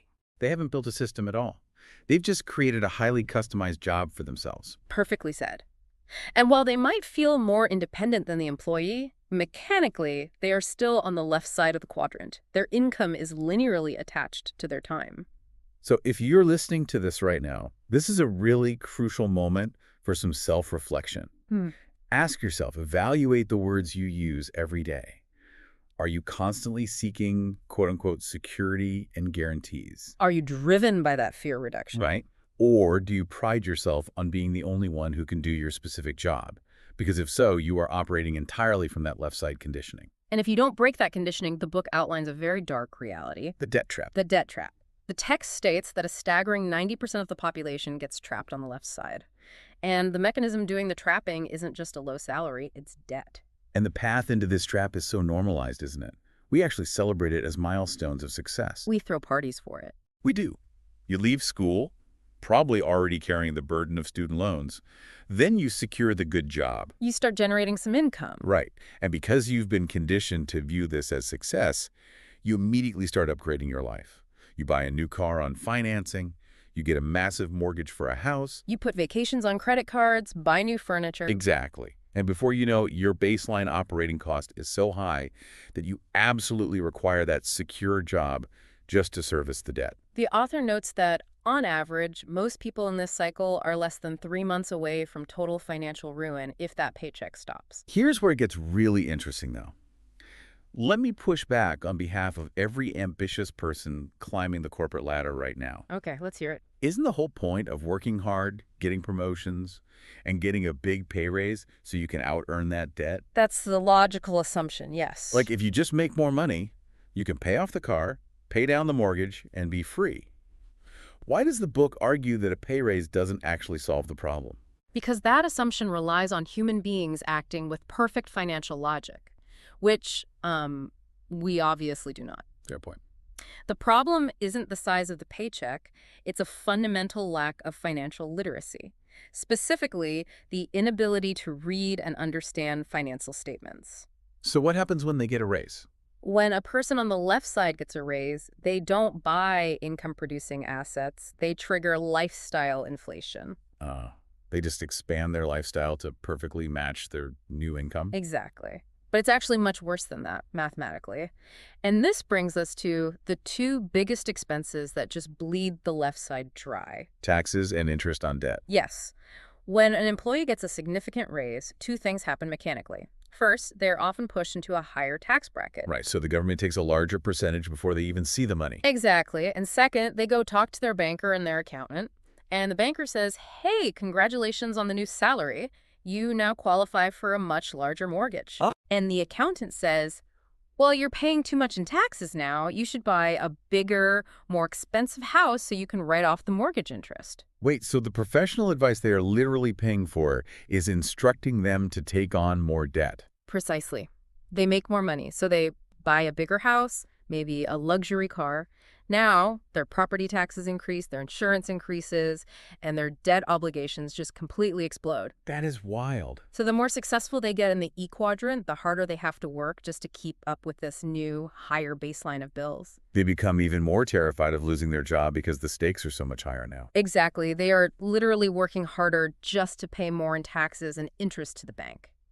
That is such a terrifying paradox. It's like the harder you row, the faster the boat sinks. It really is. And the crazy thing is, the system itself encourages this. Like you said with the accountant, the government explicitly offers tax breaks to incentivize the middle class to get deeper into debt, like with the mortgage interest deduction. Yeah, the entire architecture of the economy relies on the left side borrowing and spending.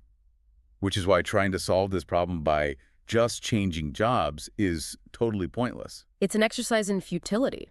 The author points out this huge pattern of people searching for freedom but looking in the entirely wrong quadrant. The job hopping fallacy. I mean, we all know someone like this, right? Oh, absolutely. They call you up, they're absolutely ecstatic because they found the quote-unquote perfect job. It's a director title, amazing base salary, stock options, incredible dental plan. They finally made it. Right. But then you talk to them 3 or 4 years later, and they are completely miserable. The boss is terrible, the culture is toxic, and they are already polishing their resume to go find the next perfect job. And the reason that happens is because they are searching for freedom in a domain where freedom fundamentally does not exist. They're just changing the scenery of their trap. Exactly. They're changing the scenery, but they aren't changing the underlying mechanics of how they earn their money. I always picture it like trying to find a warm tropical beach by driving north in a blizzard. That's a great analogy. Like, you might be making great time. You might upgrade from a sedan to a luxury SUV. You might be changing lanes and feeling super productive, but you are traveling in the completely wrong direction. Yeah, no matter how fast you drive north, you will never, ever hit the beach. Exactly. If we connect this to the bigger picture, that is a perfect visualization of the left side illusion. To actually find the beach, to find true freedom, you have to literally change directions. You have to cross over. You have to cross over to the right side of the quadrant. You have to transition from being an employee or a self-employed specialist to being a true business owner or an investor. And we should be really clear here, because the source material draws a massive heavy line between a small business, an S, and a true business owner, a B. Yeah, let's get into the mechanics of that, because this is where a lot of entrepreneurs really kid themselves. They do. So the text provides this ruthless one-question test to determine if you are actually a business owner. It's called the B quadrant quiz. It's a tough one. Listener, seriously, ask yourself this question right now about whatever enterprise you're running. Can you leave your business completely alone for a year or more and return to find it more profitable and running better than when you left it? It is a brutal standard. It really is. Because if the answer is no, then you do not own a business, you just own a job. Wow. A true business in the B quadrant is an independent system. It relies on standard operating procedures and other capable people to function entirely independent of your physical labor. So it's like if you're the lead singer of the band, you are an S. If you stop singing, the music stops and you stop getting paid. Right. But a true B owns the record label. The music plays, the records sell, and the royalties roll in whether the owner is awake, asleep, or on vacation for a year.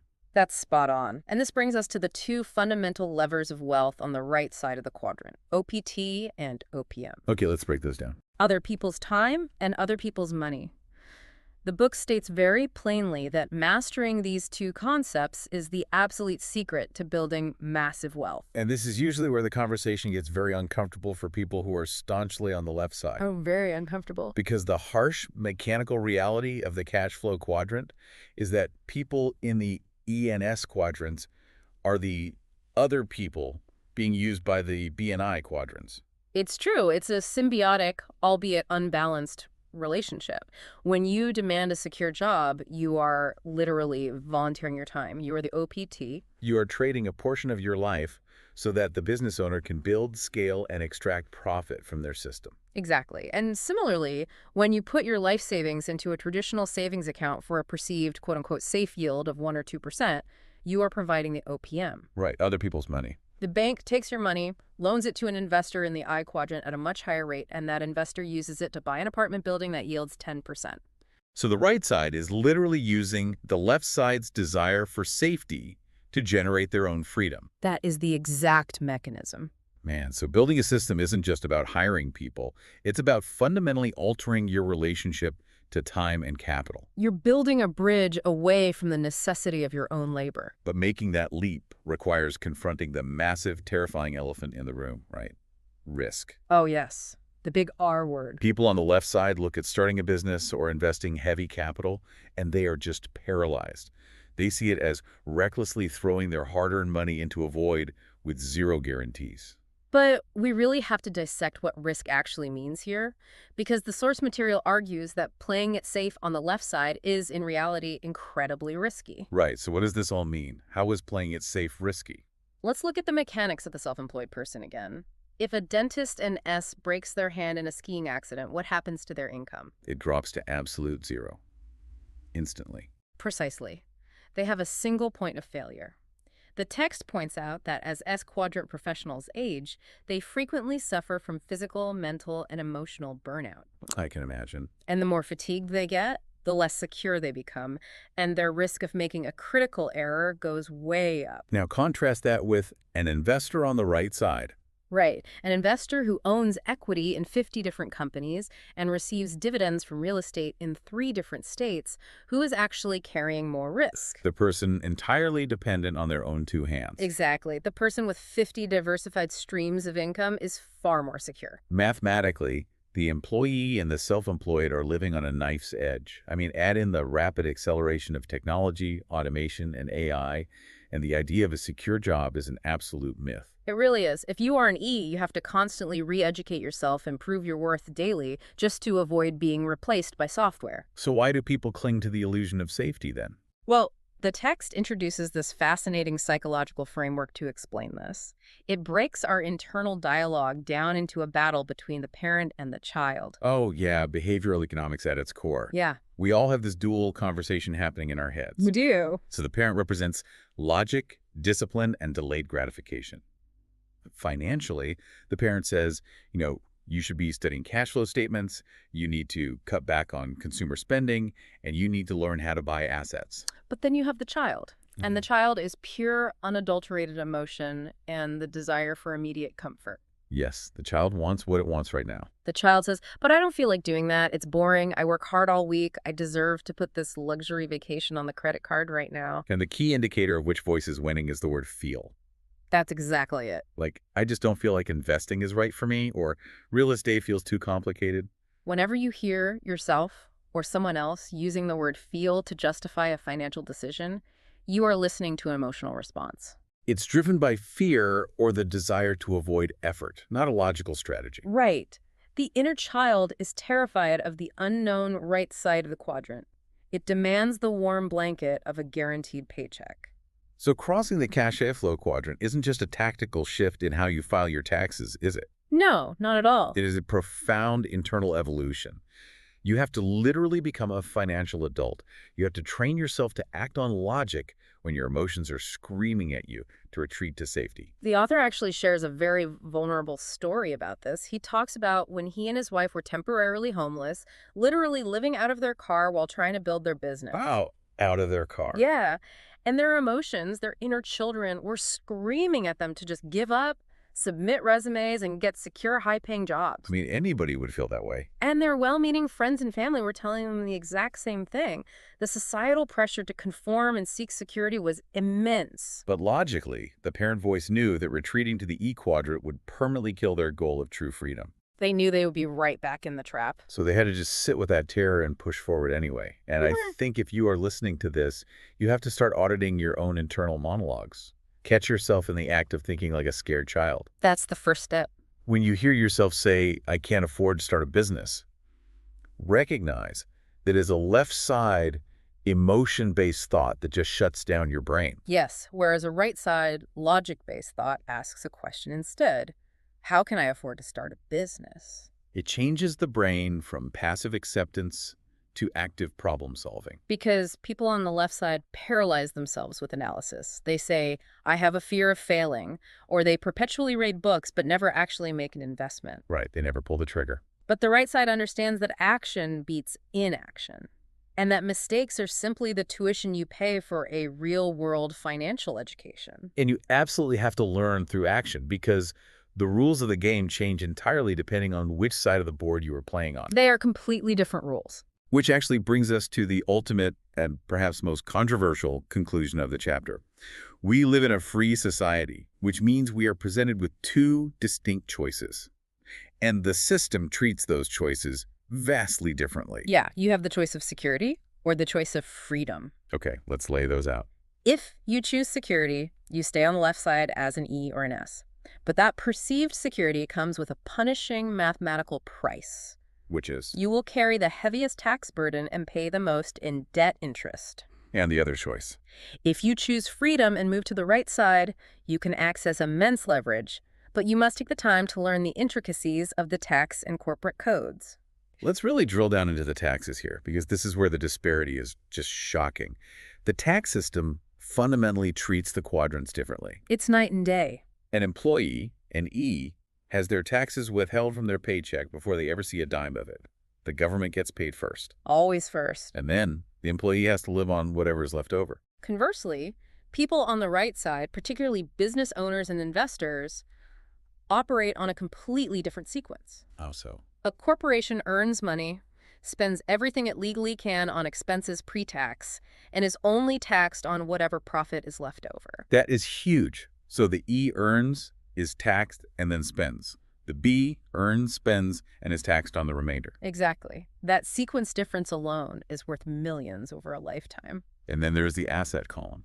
Yes, the EI quadrant makes money with money. They generate revenue in the asset column through capital gains, dividends, real estate depreciation. Which is taxed at significantly lower rates than ordinary W-2 income. Right. And the text points out that this is mechanically why the rich get richer. They legally pay little or no tax on massive amounts of money because they utilize corporate structures. They have smart advisors to follow the rules designed to stimulate investment and job creation. Exactly. Now, I have to play devil's advocate here for a second, because I know there are a lot of people listening right now who are working 2 jobs, struggling to feed their kids.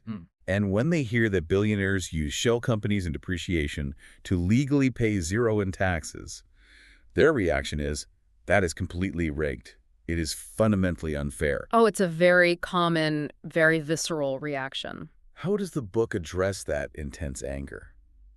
It addresses it with a very cold, pragmatic splash of water. The source material takes a remarkably impartial stance here. It plainly states nobody ever promised it would be fair. Wow. It says we do not live in a quote-unquote fair country. We live in a free country. But are the laws actually the same for everyone, or are there literally 2 sets of rule books hidden away for the rich? The laws are absolutely the same for everyone. There's only one tax code. The fundamental critical difference is that the people on the right side of the quadrant dedicate years of their lives to educating themselves on how to use those laws to their advantage. Right. They hire the best accountants and attorneys. And the poor and the middle class generally do not. The text emphasizes a really hard truth. The more time you spend complaining about the unfairness of the system or waiting for politicians to change it to protect you, the more paralyzed and trapped you remain. So the practical takeaway here isn't to protest the game. It's to master it. Exactly. Action over anger. Stop waiting for a savior. Stop hoping the government will radically lower your taxes or suddenly forgive all your debt. Decide today to educate yourself on the rules of the B and I quadrants and start operating within them. Yeah, the book strongly advocates for hiring smart advisors, strictly obeying the law, and generating wealth legally by utilizing the corporate structures that are available to literally any citizen. It even provides some brief historical context on this, right? Yeah, it notes that corporations aren't these modern evil inventions. They were actually formed centuries ago during the era of oceanic shipping voyages. Oh, that's interesting. How did that work? Well, a group of investors would form a corporation to fund a ship. If the ship sank, the investors only lost the capital they put into the corporation. They couldn't be personally sued for the loss of the ship or the crew. Ah, it was a mechanism to limit risk and encourage the deployment of capital. Exactly. And today, the wealthy operate in much the same way. They exist primarily as employees of their own rich corporations. So as private individuals, they might technically own very little, but through their corporate entities, they control vast amounts of assets, legally shielded and tax optimized. It is a completely different lens through which to view the world. It really is. It's the lens of what the book calls a level 5 investor, someone who sees a world of abundance, capital flow, and global opportunity, rather than a localized world of scarcity, fear, and job shortages. But, and this is crucial, acquiring that lens and achieving that freedom demands a price. Always a price. And the author is very clear that the price is rarely just money or formal education. The true price of freedom is measured in resilience. Resilience. Yes. It is measured in your capacity to endure failure, to overcome deep disappointments, and most importantly, to manage your own crushing self-doubt. You have to be willing to look your own inner child in the face every single day and say, no, we are not taking the easy way out today. Exactly. Which brings us full circle to the core premise of this entire discussion today. True financial freedom is never going to be found by updating your resume or finding a slightly more tolerable boss or negotiating a tiny 5% raise at a secure job. It's just not going to happen that way. It is achieved through a radical, often painful rewiring of your own mind. It is the conscious daily choice to favor the cold, hard logic of building systems and managing risk over the emotional, warm comfort of a guaranteed paycheck. It is the lifelong journey from childhood financial dependency to absolute financial adulthood. I love that phrase, financial adulthood. The text actually quotes the Vietnamese monk Thich Nhat Hanh, observing that the path itself is the goal. Finding your path isn't about identifying the perfect profession. It's about uncovering what you were truly meant to do with your life. And you simply cannot pursue that ultimate calling if your mind is entirely consumed and paralyzed by the fear of losing your job security. So as we wrap up this deep dive, I want to leave you with one final, deeply provocative question to test where you currently stand. This is a powerful one. We've spent a lot of time deconstructing the illusion of security today. So look at your life right now and ask yourself this. If your primary source of income, your job, your salary, completely vanished tomorrow morning. Just gone. Exactly. Exactly. How many days could you survive maintaining your current lifestyle, relying solely on the systems and assets you have built before fear forces you back into the rat race to beg for another job? That number of days is your true measure of wealth. It is the ultimate litmus test of which side of the cash flow quadrant you are truly standing on. It is a sobering number for most of us. But once you've faced that reality, once you've done the math, and once you've made the definitive choice that you want off the left side of the board, what comes next? That's the million-dollar question. How do you actually go about assembling these wealth-generating machines? We've thoroughly unpacked the psychological mindset required today. Next, we need to understand the structural mechanics. In our next deep dive, we're going to uncover the 3 distinct kinds of business systems you can build or buy to finally purchase back your freedom. You definitely won't want to miss it. What if I told you that being the absolute best in the world at what you do is actually the very thing keeping you from getting rich? I mean, that's a deeply uncomfortable question for a lot of people to hear right out of the gate. Right. But seriously, think about that for a second. If you can cook a better hamburger than McDonald's, and let's be honest here, you probably can, right? Most people listening to this can make a pretty decent smash burger in their backyard. Oh, easily, yeah. So why aren't you a billionaire? Why is, the teenager flipping a pretty inferior patty part of this massive global empire while your culinary genius is making exactly $0 in passive income? It immediately highlights the core tension we were looking at today, Yeah. because from the literal moment we enter the education system, we are conditioned to focus on building a better product. Yep. Get better grades. Right. Get the certification. Exactly. We are told to develop better skills, become the undisputed, irreplaceable expert in our chosen field.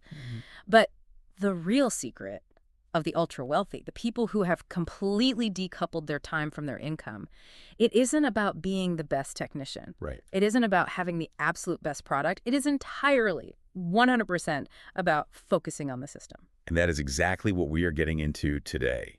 We are exploring a deep dive into Chapter 4 of Robert Kiyosaki's Rich Dad's Cash Flow Quadrant, specifically zeroing in on the 3 kinds of business systems. It's such a crucial chapter. It really is. You are about to learn the crucial, often totally misunderstood difference between owning a job and actually owning a system. We're going to break down the 3 distinct vehicles you can use to cross that bridge, from working for money to having people and systems work for you. Yeah, and this matters for anyone, literally anyone interested in true business or entrepreneurship. Because understanding these systems is really the ultimate shortcut to financial freedom. You don't need to reinvent the wheel, but you definitely need to know which vehicle you're driving. Exactly. But, before we can even begin to evaluate which system makes the most sense for your life or your capital level, we have to fundamentally redefine what a system actually is. Because that word gets thrown around a lot, right? Oh, constantly. It's corporate buzzspeak. But we need to understand why a system is the only viable path to transitioning into the right side of the cash flow quadrant, the business owner, or B quadrant. Right, the B quadrant. The foundational goal of a true business owner is not to be the smartest person in the room. The goal is to own a system and hire highly competent people to run that system for you. I think a lot of people trick themselves here. I really do. They start a graphic design agency or a boutique law firm, and they proudly say, I own a business. We absolutely do. But there's this fantastic, really brutal litmus test for whether you were actually in that B quadrant or if you're just self-employed, which is what we call the S quadrant. Let's hear it. The test is this. Can you leave your business for a year or more And when you come back, is it more profitable and running better than when you left? And if the answer is no, you don't own a business, you own a job. Which is a really tough pill to swallow for a lot of entrepreneurs. Because if you walk away from your graphic design firm for a year, the clients leave. The revenue goes to absolute zero. Exactly. Yeah. Because you are the system. You're trapped inside of it. It is a harsh reality check, particularly for very successful, very hardworking people who make, high six-figure incomes. Let's look at the classic example here, which is a highly skilled dentist. Okay, yeah, let's break that down. So this is someone who spends years, sometimes well over a decade, in rigorous schooling. They take on hundreds of thousands of dollars in student loan debt just to learn how to become a completely self-contained biological system. Right. When you have a toothache, you go to this specific person. They use their eyes to diagnose the problem. They physically use their hands to do the work to fix your tooth. You pay them, and you leave happy.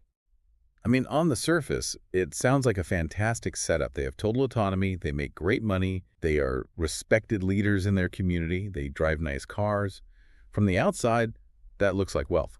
It is a great setup, and it definitely provides a very comfortable lifestyle until you look at the fundamental vulnerability of the mechanics at play there. Which is what? The dentist can do the entire job by themselves, right? They are a master technician. But the glaring problem is that if the dentist goes on vacation, their income goes on vacation with them. Oh, wow. Okay. If they break their wrist skiing, the money completely stops. If they get sick, the clinic shuts down for the day. There is absolutely no separation between their physical daily labor and their revenue stream. So they have trapped themselves in the S quadrant. Exactly. They haven't built a system. They've just built a very high-paying, high-stress job where they happen to be their own boss. Which brings us right back to the hamburger question from earlier, McDonald's.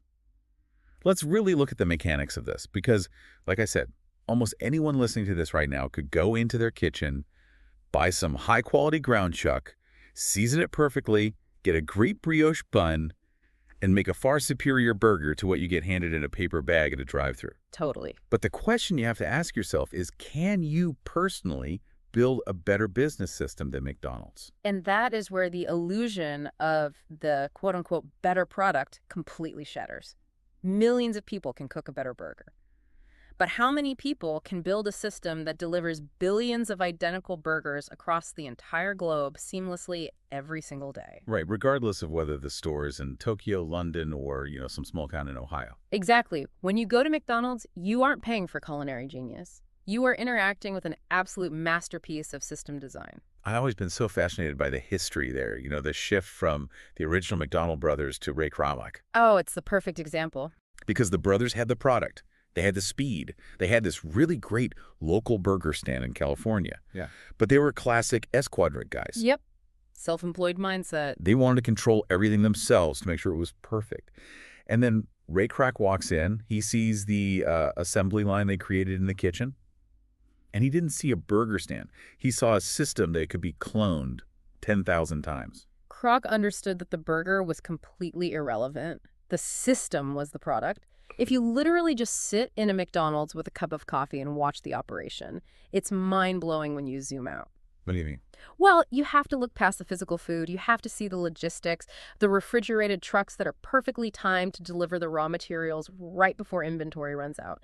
You have to think about the global supply chain, the rancher who raised the beef, the corporate buyer who negotiated the price of potatoes years in advance just to hedge against inflation. And the staffing. I mean, you look at the people actually running this multi-million-dollar local franchise, they are often teenagers, inexperienced minimum wage workers, many at their very first job.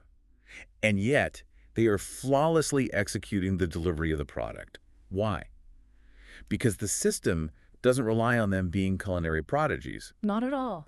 The system trains them where to stand, what buttons to push on the fryer so it lists the baskets automatically. Okay. It even trains them to say the exact same words. Would you like fries with that? Exactly. The system is doing the heavy lifting, not the individual. Add in the regional management, the proprietary bakeries, the cutthroat real estate strategy where they actually buy the land underneath the franchises. I mean, the burger is just the bait to get you into their system. If we connect this to the bigger picture of achieving financial independence, the system is essentially a bridge. That's a great way to look at it. Imagine the 4 quadrants, right? You have employees and self-employed people on the left side. These are the people trading their finite time for money. On the right side, you have business owners and investors. These are the people whose systems and money work for them. Right, the B and the I quadrants. This system is the physical bridge that allows you to cross safely from the left side to the right side. Without a system, you are just swimming against the current, trading hours for dollars until you die or retire. So when you evaluate your next business idea or, that side hustle you've been working on in your garage, you have to ask yourself a really uncomfortable question. Am I obsessing over the product or am I obsessing over the system that will deliver the product? Because it's so incredibly easy to fall in love with your own idea. Oh, it's human nature. You think, oh, my grandma's pasta sauce recipe is better than anything in the grocery store. I'm going to be rich. People pitch those ideas constantly. They're hyper-focused on the product. They say, I have this recipe that is far better than company X, or nobody else has invented this specific widget. Right. But those are the words of someone firmly trapped on the left side of the quadrant. They are fixated on the idea of the better burger. They haven't spent 10 seconds thinking about the bottling plant, the distribution logistics, the shelf space negotiations with major grocery chains, or even the marketing budget. I struggle with this a bit, though. Let me play devil's advocate here for a second, because look at the world we live in right now. Look at Silicon Valley. Okay, let's look at it. You have venture capital firms throwing hundreds of millions of dollars at a couple of college kids who just have a decent app idea, a pitch deck, and zero systems in place. They have a minimum viable product. Doesn't this invalidate the rule?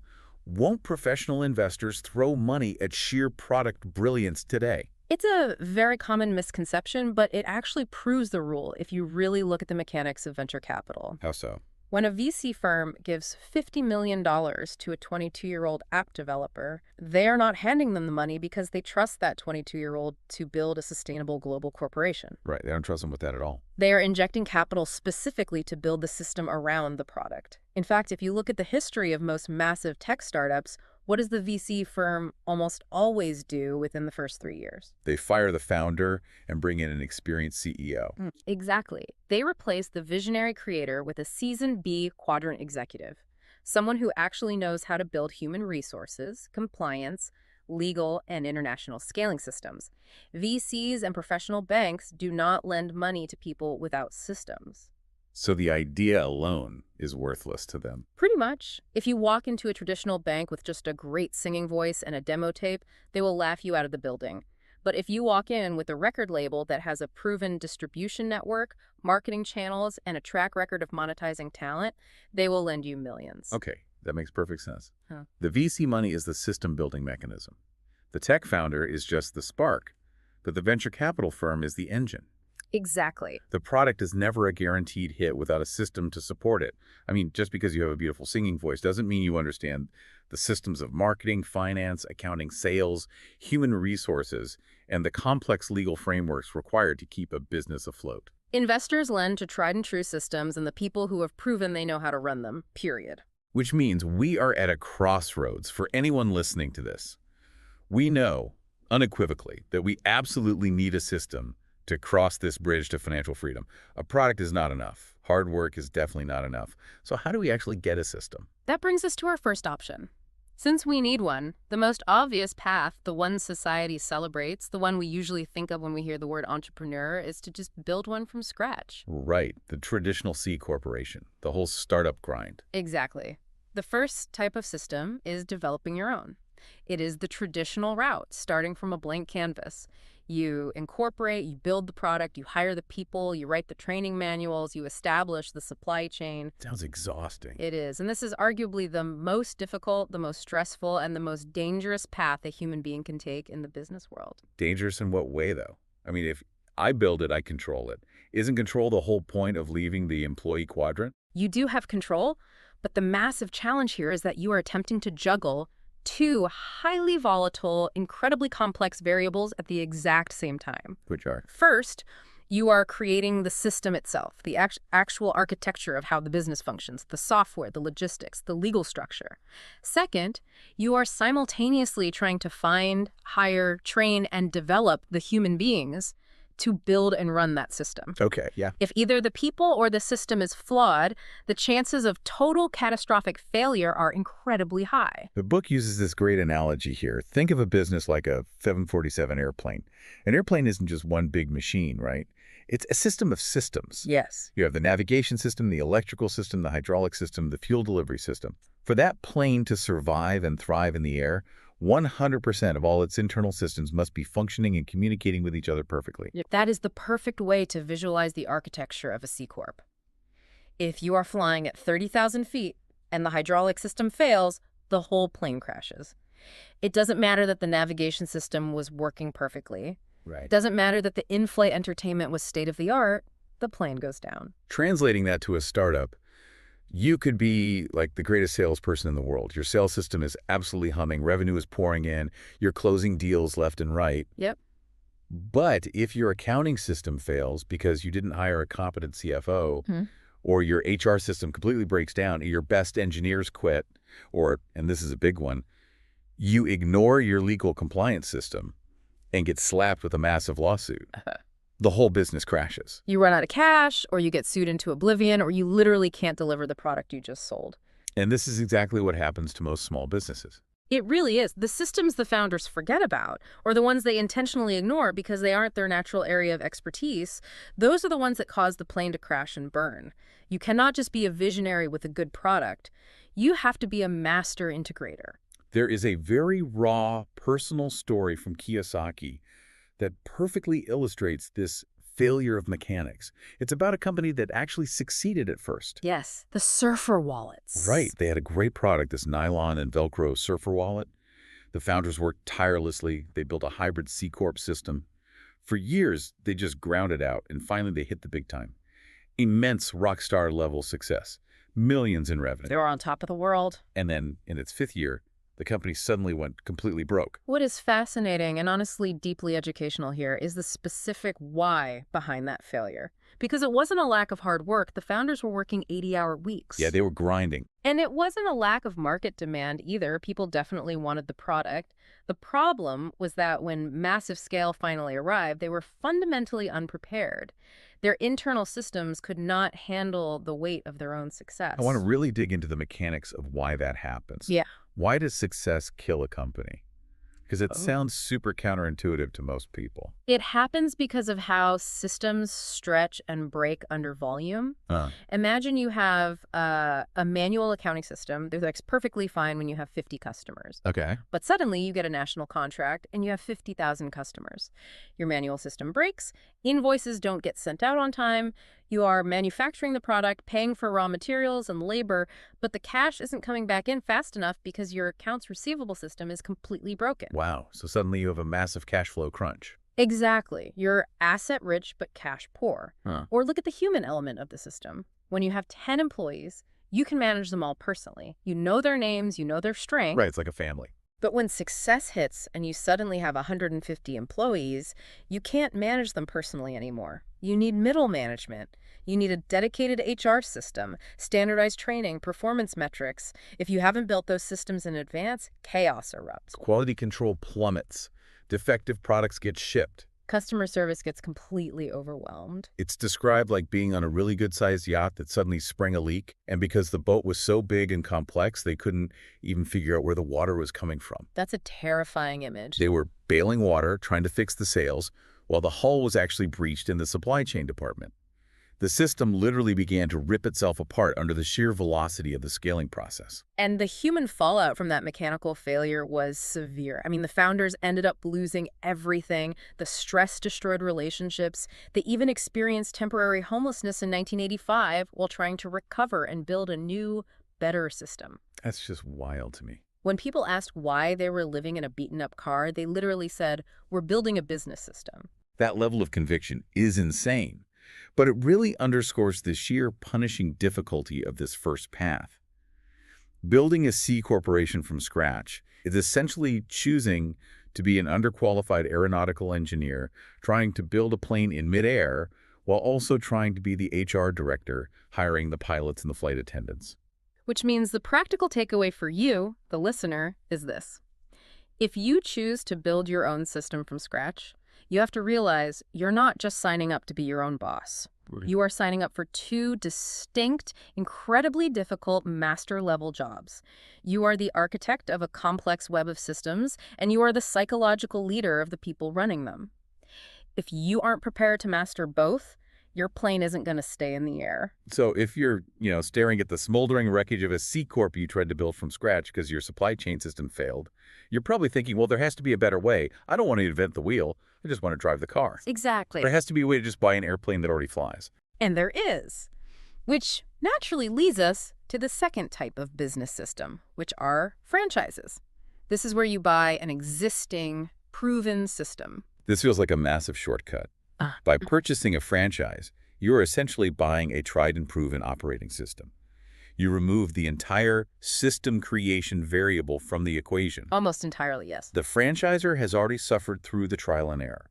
They've already figured out the marketing demographics, the proprietary accounting software, the supply chain logistics, the training manuals for the teenager. Exactly. You don't have to invent anything. They've mapped out exactly where the deep fryers go to maximize kitchen flow, exactly what temperature the oil needs to be to get the perfect crisp, exactly what color the uniforms are to trigger consumer psychology. They've done all the heavy lifting. They have spent millions of dollars optimizing the system so that you don't have to. So if the system is already perfected, it completely frees you to focus 100% of your energy on that second variable, developing your people. You can focus purely on leadership, hiring, firing, and execution. You just manage the humans who operate the machine. That is the theoretical promise of a franchise, and it's honestly why banks are often much more willing to lend money for a recognized Tier 1 franchise like a Subway, a UPS store, or a Chick-fil-A, compared to a totally unproven startup. Because the bank knows the system works. Exactly. But here it is absolutely not foolproof. Buying a proven system does not guarantee success. Right, because there's still that human element. There's a very sobering story in the chapter about a highly educated man, someone with all the academic credentials in the world, who tried this exact route. Right, the ice cream franchise. He bought a famous ice cream franchise, an established, beloved brand with a fantastic proven system. And the business still completely, utterly failed. This raises a critical question for anyone analyzing business failure. How does a proven multi-million-dollar system fail at the local level? I mean, the system didn't break, the ice cream was still good, the brand was still recognized globally. In this specific case, it failed entirely because of the people variable. This highly educated man brought in business partners, and those partners were entirely comprised of people with E&S mindsets, employee and self-employed mindsets. Unpack that for us, because I think this is a huge sticking point for a lot of people. What does it actually mean to bring an E or S mindset into a B quadrant franchise? Why is that a lethal combination? So an E-quadrant mindset is driven by a desire for security and a deep fear of making mistakes. An S-quadrant mindset is driven by a desire for independence and a belief that, if you want it done right, you have to do it yourself. Okay, yeah. Neither of those mindsets understands how to surrender to a system. So when things started to go badly at the ice cream franchise, when the local economy dipped, or when operational challenges arose, they didn't know what to do. They panicked. And they reverted to their comfort zones. Instead of leaning into the franchise system, instead of calling the parent company and saying, hey, we have a local marketing issue, what does the manual say we should do? Right, which is what they paid for. Exactly.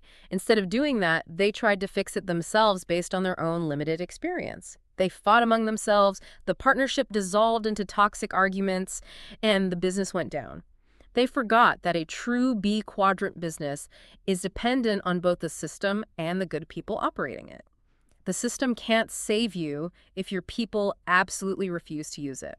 That is a brutal lesson in human psychology. Yeah. And it leads to a really fascinating practical takeaway, and frankly, a massive warning for anyone listening who's considering buying a franchise. If you buy a franchise, the ultimate irony is that you actually have to act like an E. You have to act like an employee. This is a mental hurdle that trips up so many ambitious people. You are spending a massive amount of money to buy a business, ostensibly to be your own boss, but the reality is you are paying for the privilege of being an employee to the system you just bought. Wait, that completely contradicts the whole point of leaving the employee quadrant, doesn't it? You're telling me I might pay $1 million just to buy myself a very strict corporate boss. Yes, and that is exactly why a franchise is psychological torture for people who have a strong S-quadrant mentality. Oh, I can see that. If you are that highly independent solo operator who loves to tinker, innovate, and do things your own way, a franchise will destroy your soul. When you buy a franchise system, you have to check your ego at the door. You must do it exactly the way the franchisor tells you to do it, down to the millimeter. So, if I buy an ice cream franchise And I noticed that the local high school kids really want tacos. I can't just decide to set up a taco stand in the corner of my store to boost revenue, even though it's my store. I bought it. No, you absolutely cannot do that because the moment you introduce tacos, you are altering the supply chain, you are violating the health codes the system was built for, you are diluting the national brand identity, and you are stepping outside the proven metrics of success. What happens if I try it anyway? If you try it, the parent company will send auditors, and you will end up in a miserable, incredibly expensive courtroom battle. And the parent company will win because you signed a contract agreeing to be a node in their system. Precisely. There is nothing more tragic in the business world than the legal fights between franchisees and franchisors. These fights almost always happen because the person who bought the system suddenly lets their ego take over. Right, they think they know better than the million-dollar system. They decide they want to do it their way instead of the way the creator of the system designed it. If you have an overwhelming desire to be creative, to innovate the product, or to build your own unique corporate culture, a franchise is the absolute wrong vehicle for you. You have to submit to the system to reap its financial rewards. Okay, so let's recap where we are. Building a C Corp from scratch is highly creative, you have total control, but it is incredibly high risk because you have to invent the system while managing the people. Correct. Buying a franchise lowers the risk significantly by handing you a perfected system, but it demands total compliance, crushes your ego, and, well, there's a massive unavoidable elephant in the room here. The cost of entry. Money. Capital. When you actually look at what it takes to buy a Tier 1 franchise today, it's staggering. We aren't talking about a few $1,000s. A McDonald's or a Taco Bell can cost anywhere from $1 to $2 million just in initial franchise fees, equipment, and real estate build-out. Oh, easily. And they require you to have massive amounts of liquid cash on hand before they even let you apply. Which effectively prices out 99% of the global population. Most folks simply do not have $1 million or even $250,000 in liquid capital sitting around to purchase a major franchise. So if building a C Corp is too risky for the average person and buying a franchise is entirely unaffordable, what is left? Are regular people just permanently locked out of the B quadrant? It can feel that way. How does an everyday person working a normal 9-to-5 job get access to a proven system without risking their entire life savings? And that tension is exactly what led to the explosion of the third type of business system, Type 3 network marketing, also known as direct distribution or buying into an existing system. Okay, I have to stop you right there. Yeah. Because the moment you say network marketing, a huge portion of our listeners just physically rolled their eyes. Oh, I'm sure they did. There is a massive, incredibly heavy stigma attached to this industry. People immediately think of pyramid schemes or that annoying girl from high school messaging them on Facebook trying to sell them overpriced essential oils or weight loss shakes. Am I supposed to alienate my entire family selling Tupperware out of my living room? It is a completely valid reaction, and we really have to address that stigma head on. The author of the source material was very upfront about this, too. He admits that for a long time, he thought network marketing was a complete scam. He wouldn't even entertain conversations about it, right? Exactly. And historically, there were very real reasons for that skepticism. In the early days, there were bad actors. There were illegal pyramid schemes where no actual product was being sold, and money was just being shuffled up a chain of recruits.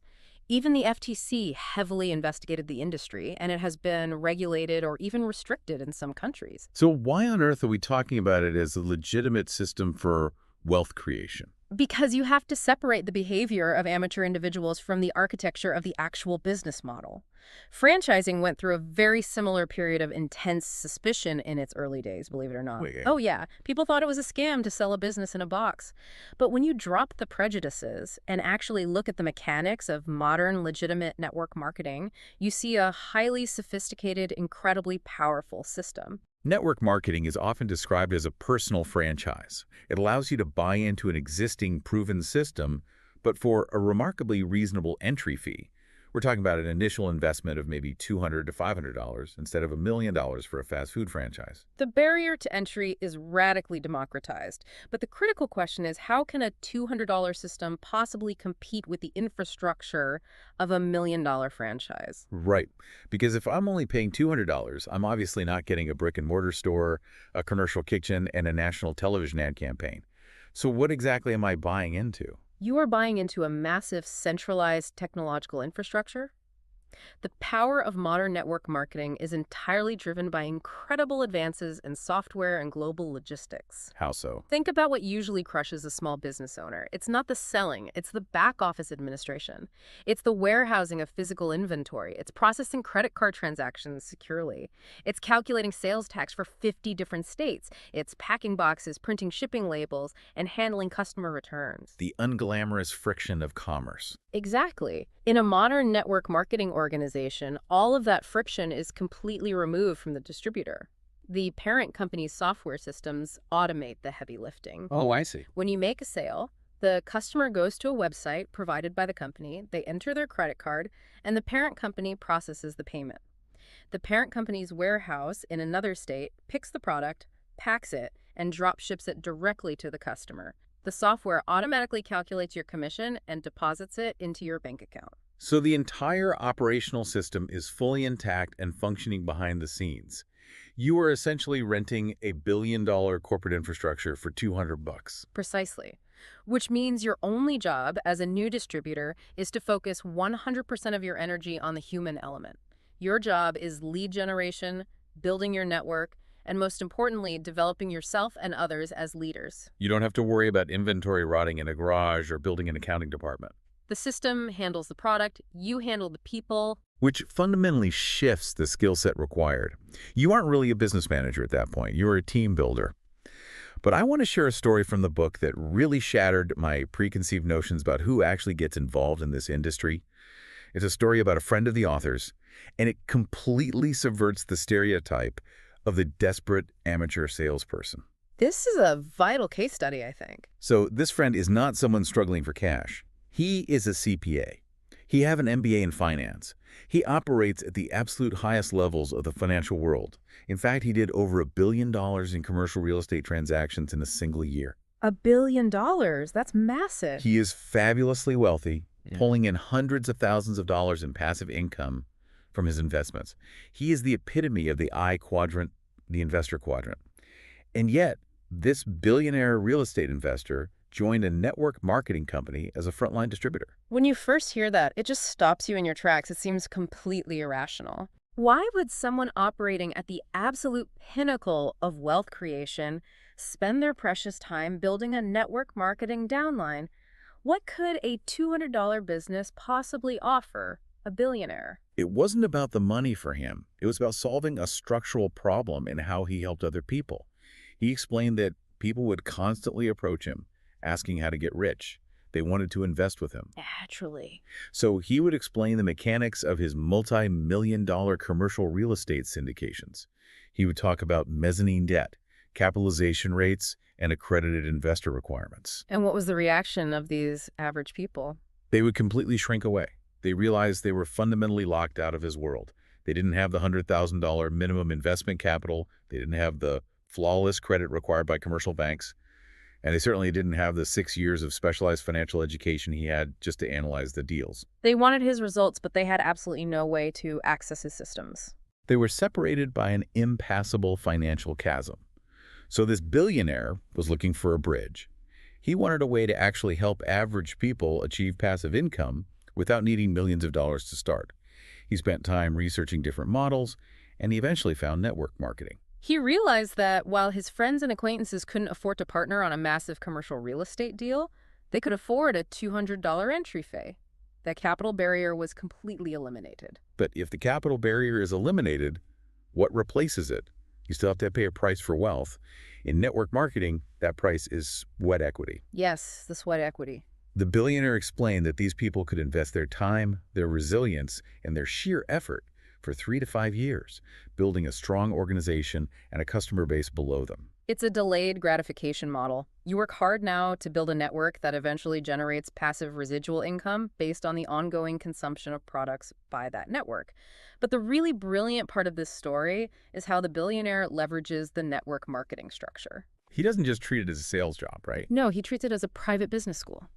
This is the real hidden power of the network marketing model when viewed through the lens of the cash flow quadrant. It acts as an incredible real-world incubator for people transitioning from the left side to the right side. Let's think about what a network marketing business actually forces you to learn. It teaches you how to handle brutal rejection without taking it personally. It teaches you how to communicate a vision. It teaches you how to set goals, manage your time without a boss breathing down your neck, and most importantly, how to lead and inspire other people to take action. Those are the exact same soft skills required to run a C Corp or a massive franchise. Exactly. It is a low-risk training ground for emotional intelligence and leadership.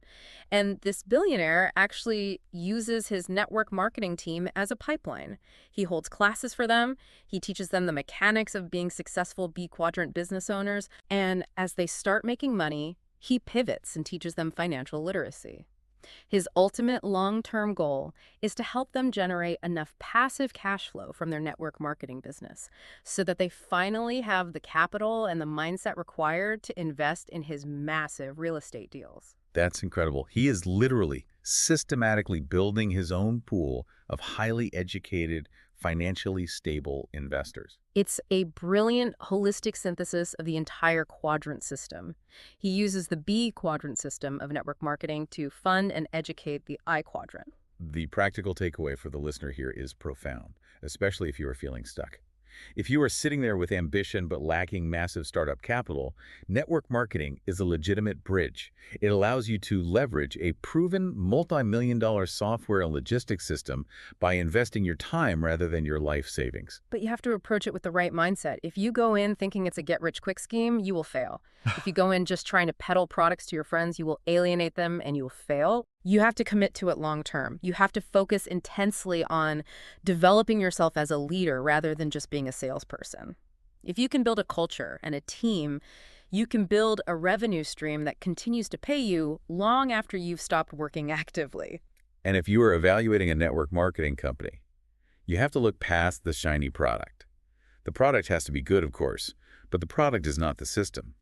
You need to look for an organization with a proven, multi-year track record. Definitely. You need to examine the compensation plan to ensure it rewards leadership and team building, not just frontline recruiting. And most importantly, you need to look for a company that has a rigorous, ongoing, long-term educational program designed to develop you as a human being. That's the key right there. Because success on the right side of the quadrant requires extreme self-confidence, resilience, and emotional intelligence. If the company isn't teaching you those things, it's just a sales job in disguise. If we pull all the way back now and tie these three systems together, the high-wire act of the traditional C corporation, the rigid but proven structure of the franchise, and the low-cost sweat equity model of network marketing, a very clear, undeniable truth emerges. And this is really the soul of our discussion today. It is. Yeah. Decades ago, during the industrial age, transitioning to the B quadrant was a luxury reserved only for the extraordinarily brave, the highly educated, or those who were already wealthy. You had to risk absolutely everything. You had to put your house up as collateral. You had to risk homelessness, just like the founders of that surfer wallet company. It was a terrifying leap across a very precarious chasm. It was, but today, in the information age, technology has completely leveled the playing field. The global infrastructure has been built, supply chains are digitized, accounting is automated. The heavy, expensive systems already exist. Yes, and they are available to you. The financial risk of crossing from the left side of the quadrant to the right side has been drastically reduced. You no longer have to invent the bridge yourself. Whether you choose the high-risk, high-reward path of architecting a C Corp from scratch, the capital-intensive, ego-crushing path of buying a franchise, or the sweat equity, personal development path of network marketing. The reality is the bridge is built and waiting for you. The structural barriers are gone, which means there is only one variable left in the equation. The only variable left to master is you. That is a deeply empowering, but also slightly terrifying realization. It is the ultimate accountability. The system is sitting there, idling, waiting for a driver. The only question that remains is your willingness to develop the emotional intelligence, the leadership skills, and the sheer perseverance required to cross that bridge. You just have to choose your toll. Exactly. Every bridge has a toll. You decide whether that toll is paid in massive capital, extreme risk, or years of dedicated sweat equity. But once you pay it, you just have to start walking. Wow. Choose your toll and cross it. So before you go to sleep tonight, if you're listening to this, I want you to really look at your primary source of income. Be brutally honest with yourself.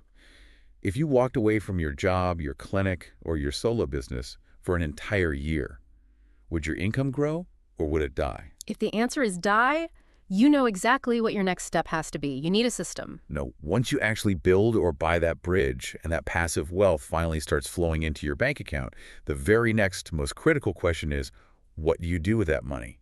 Because, as we'll discover next time, simply having money doesn't make you a successful investor. Not at all. There are 5 very different, very distinct levels of investors in the I quadrant, and choosing the wrong level can cost you absolutely everything you just worked so hard to build. Until next time, keep questioning the systems around you and start building your bridge.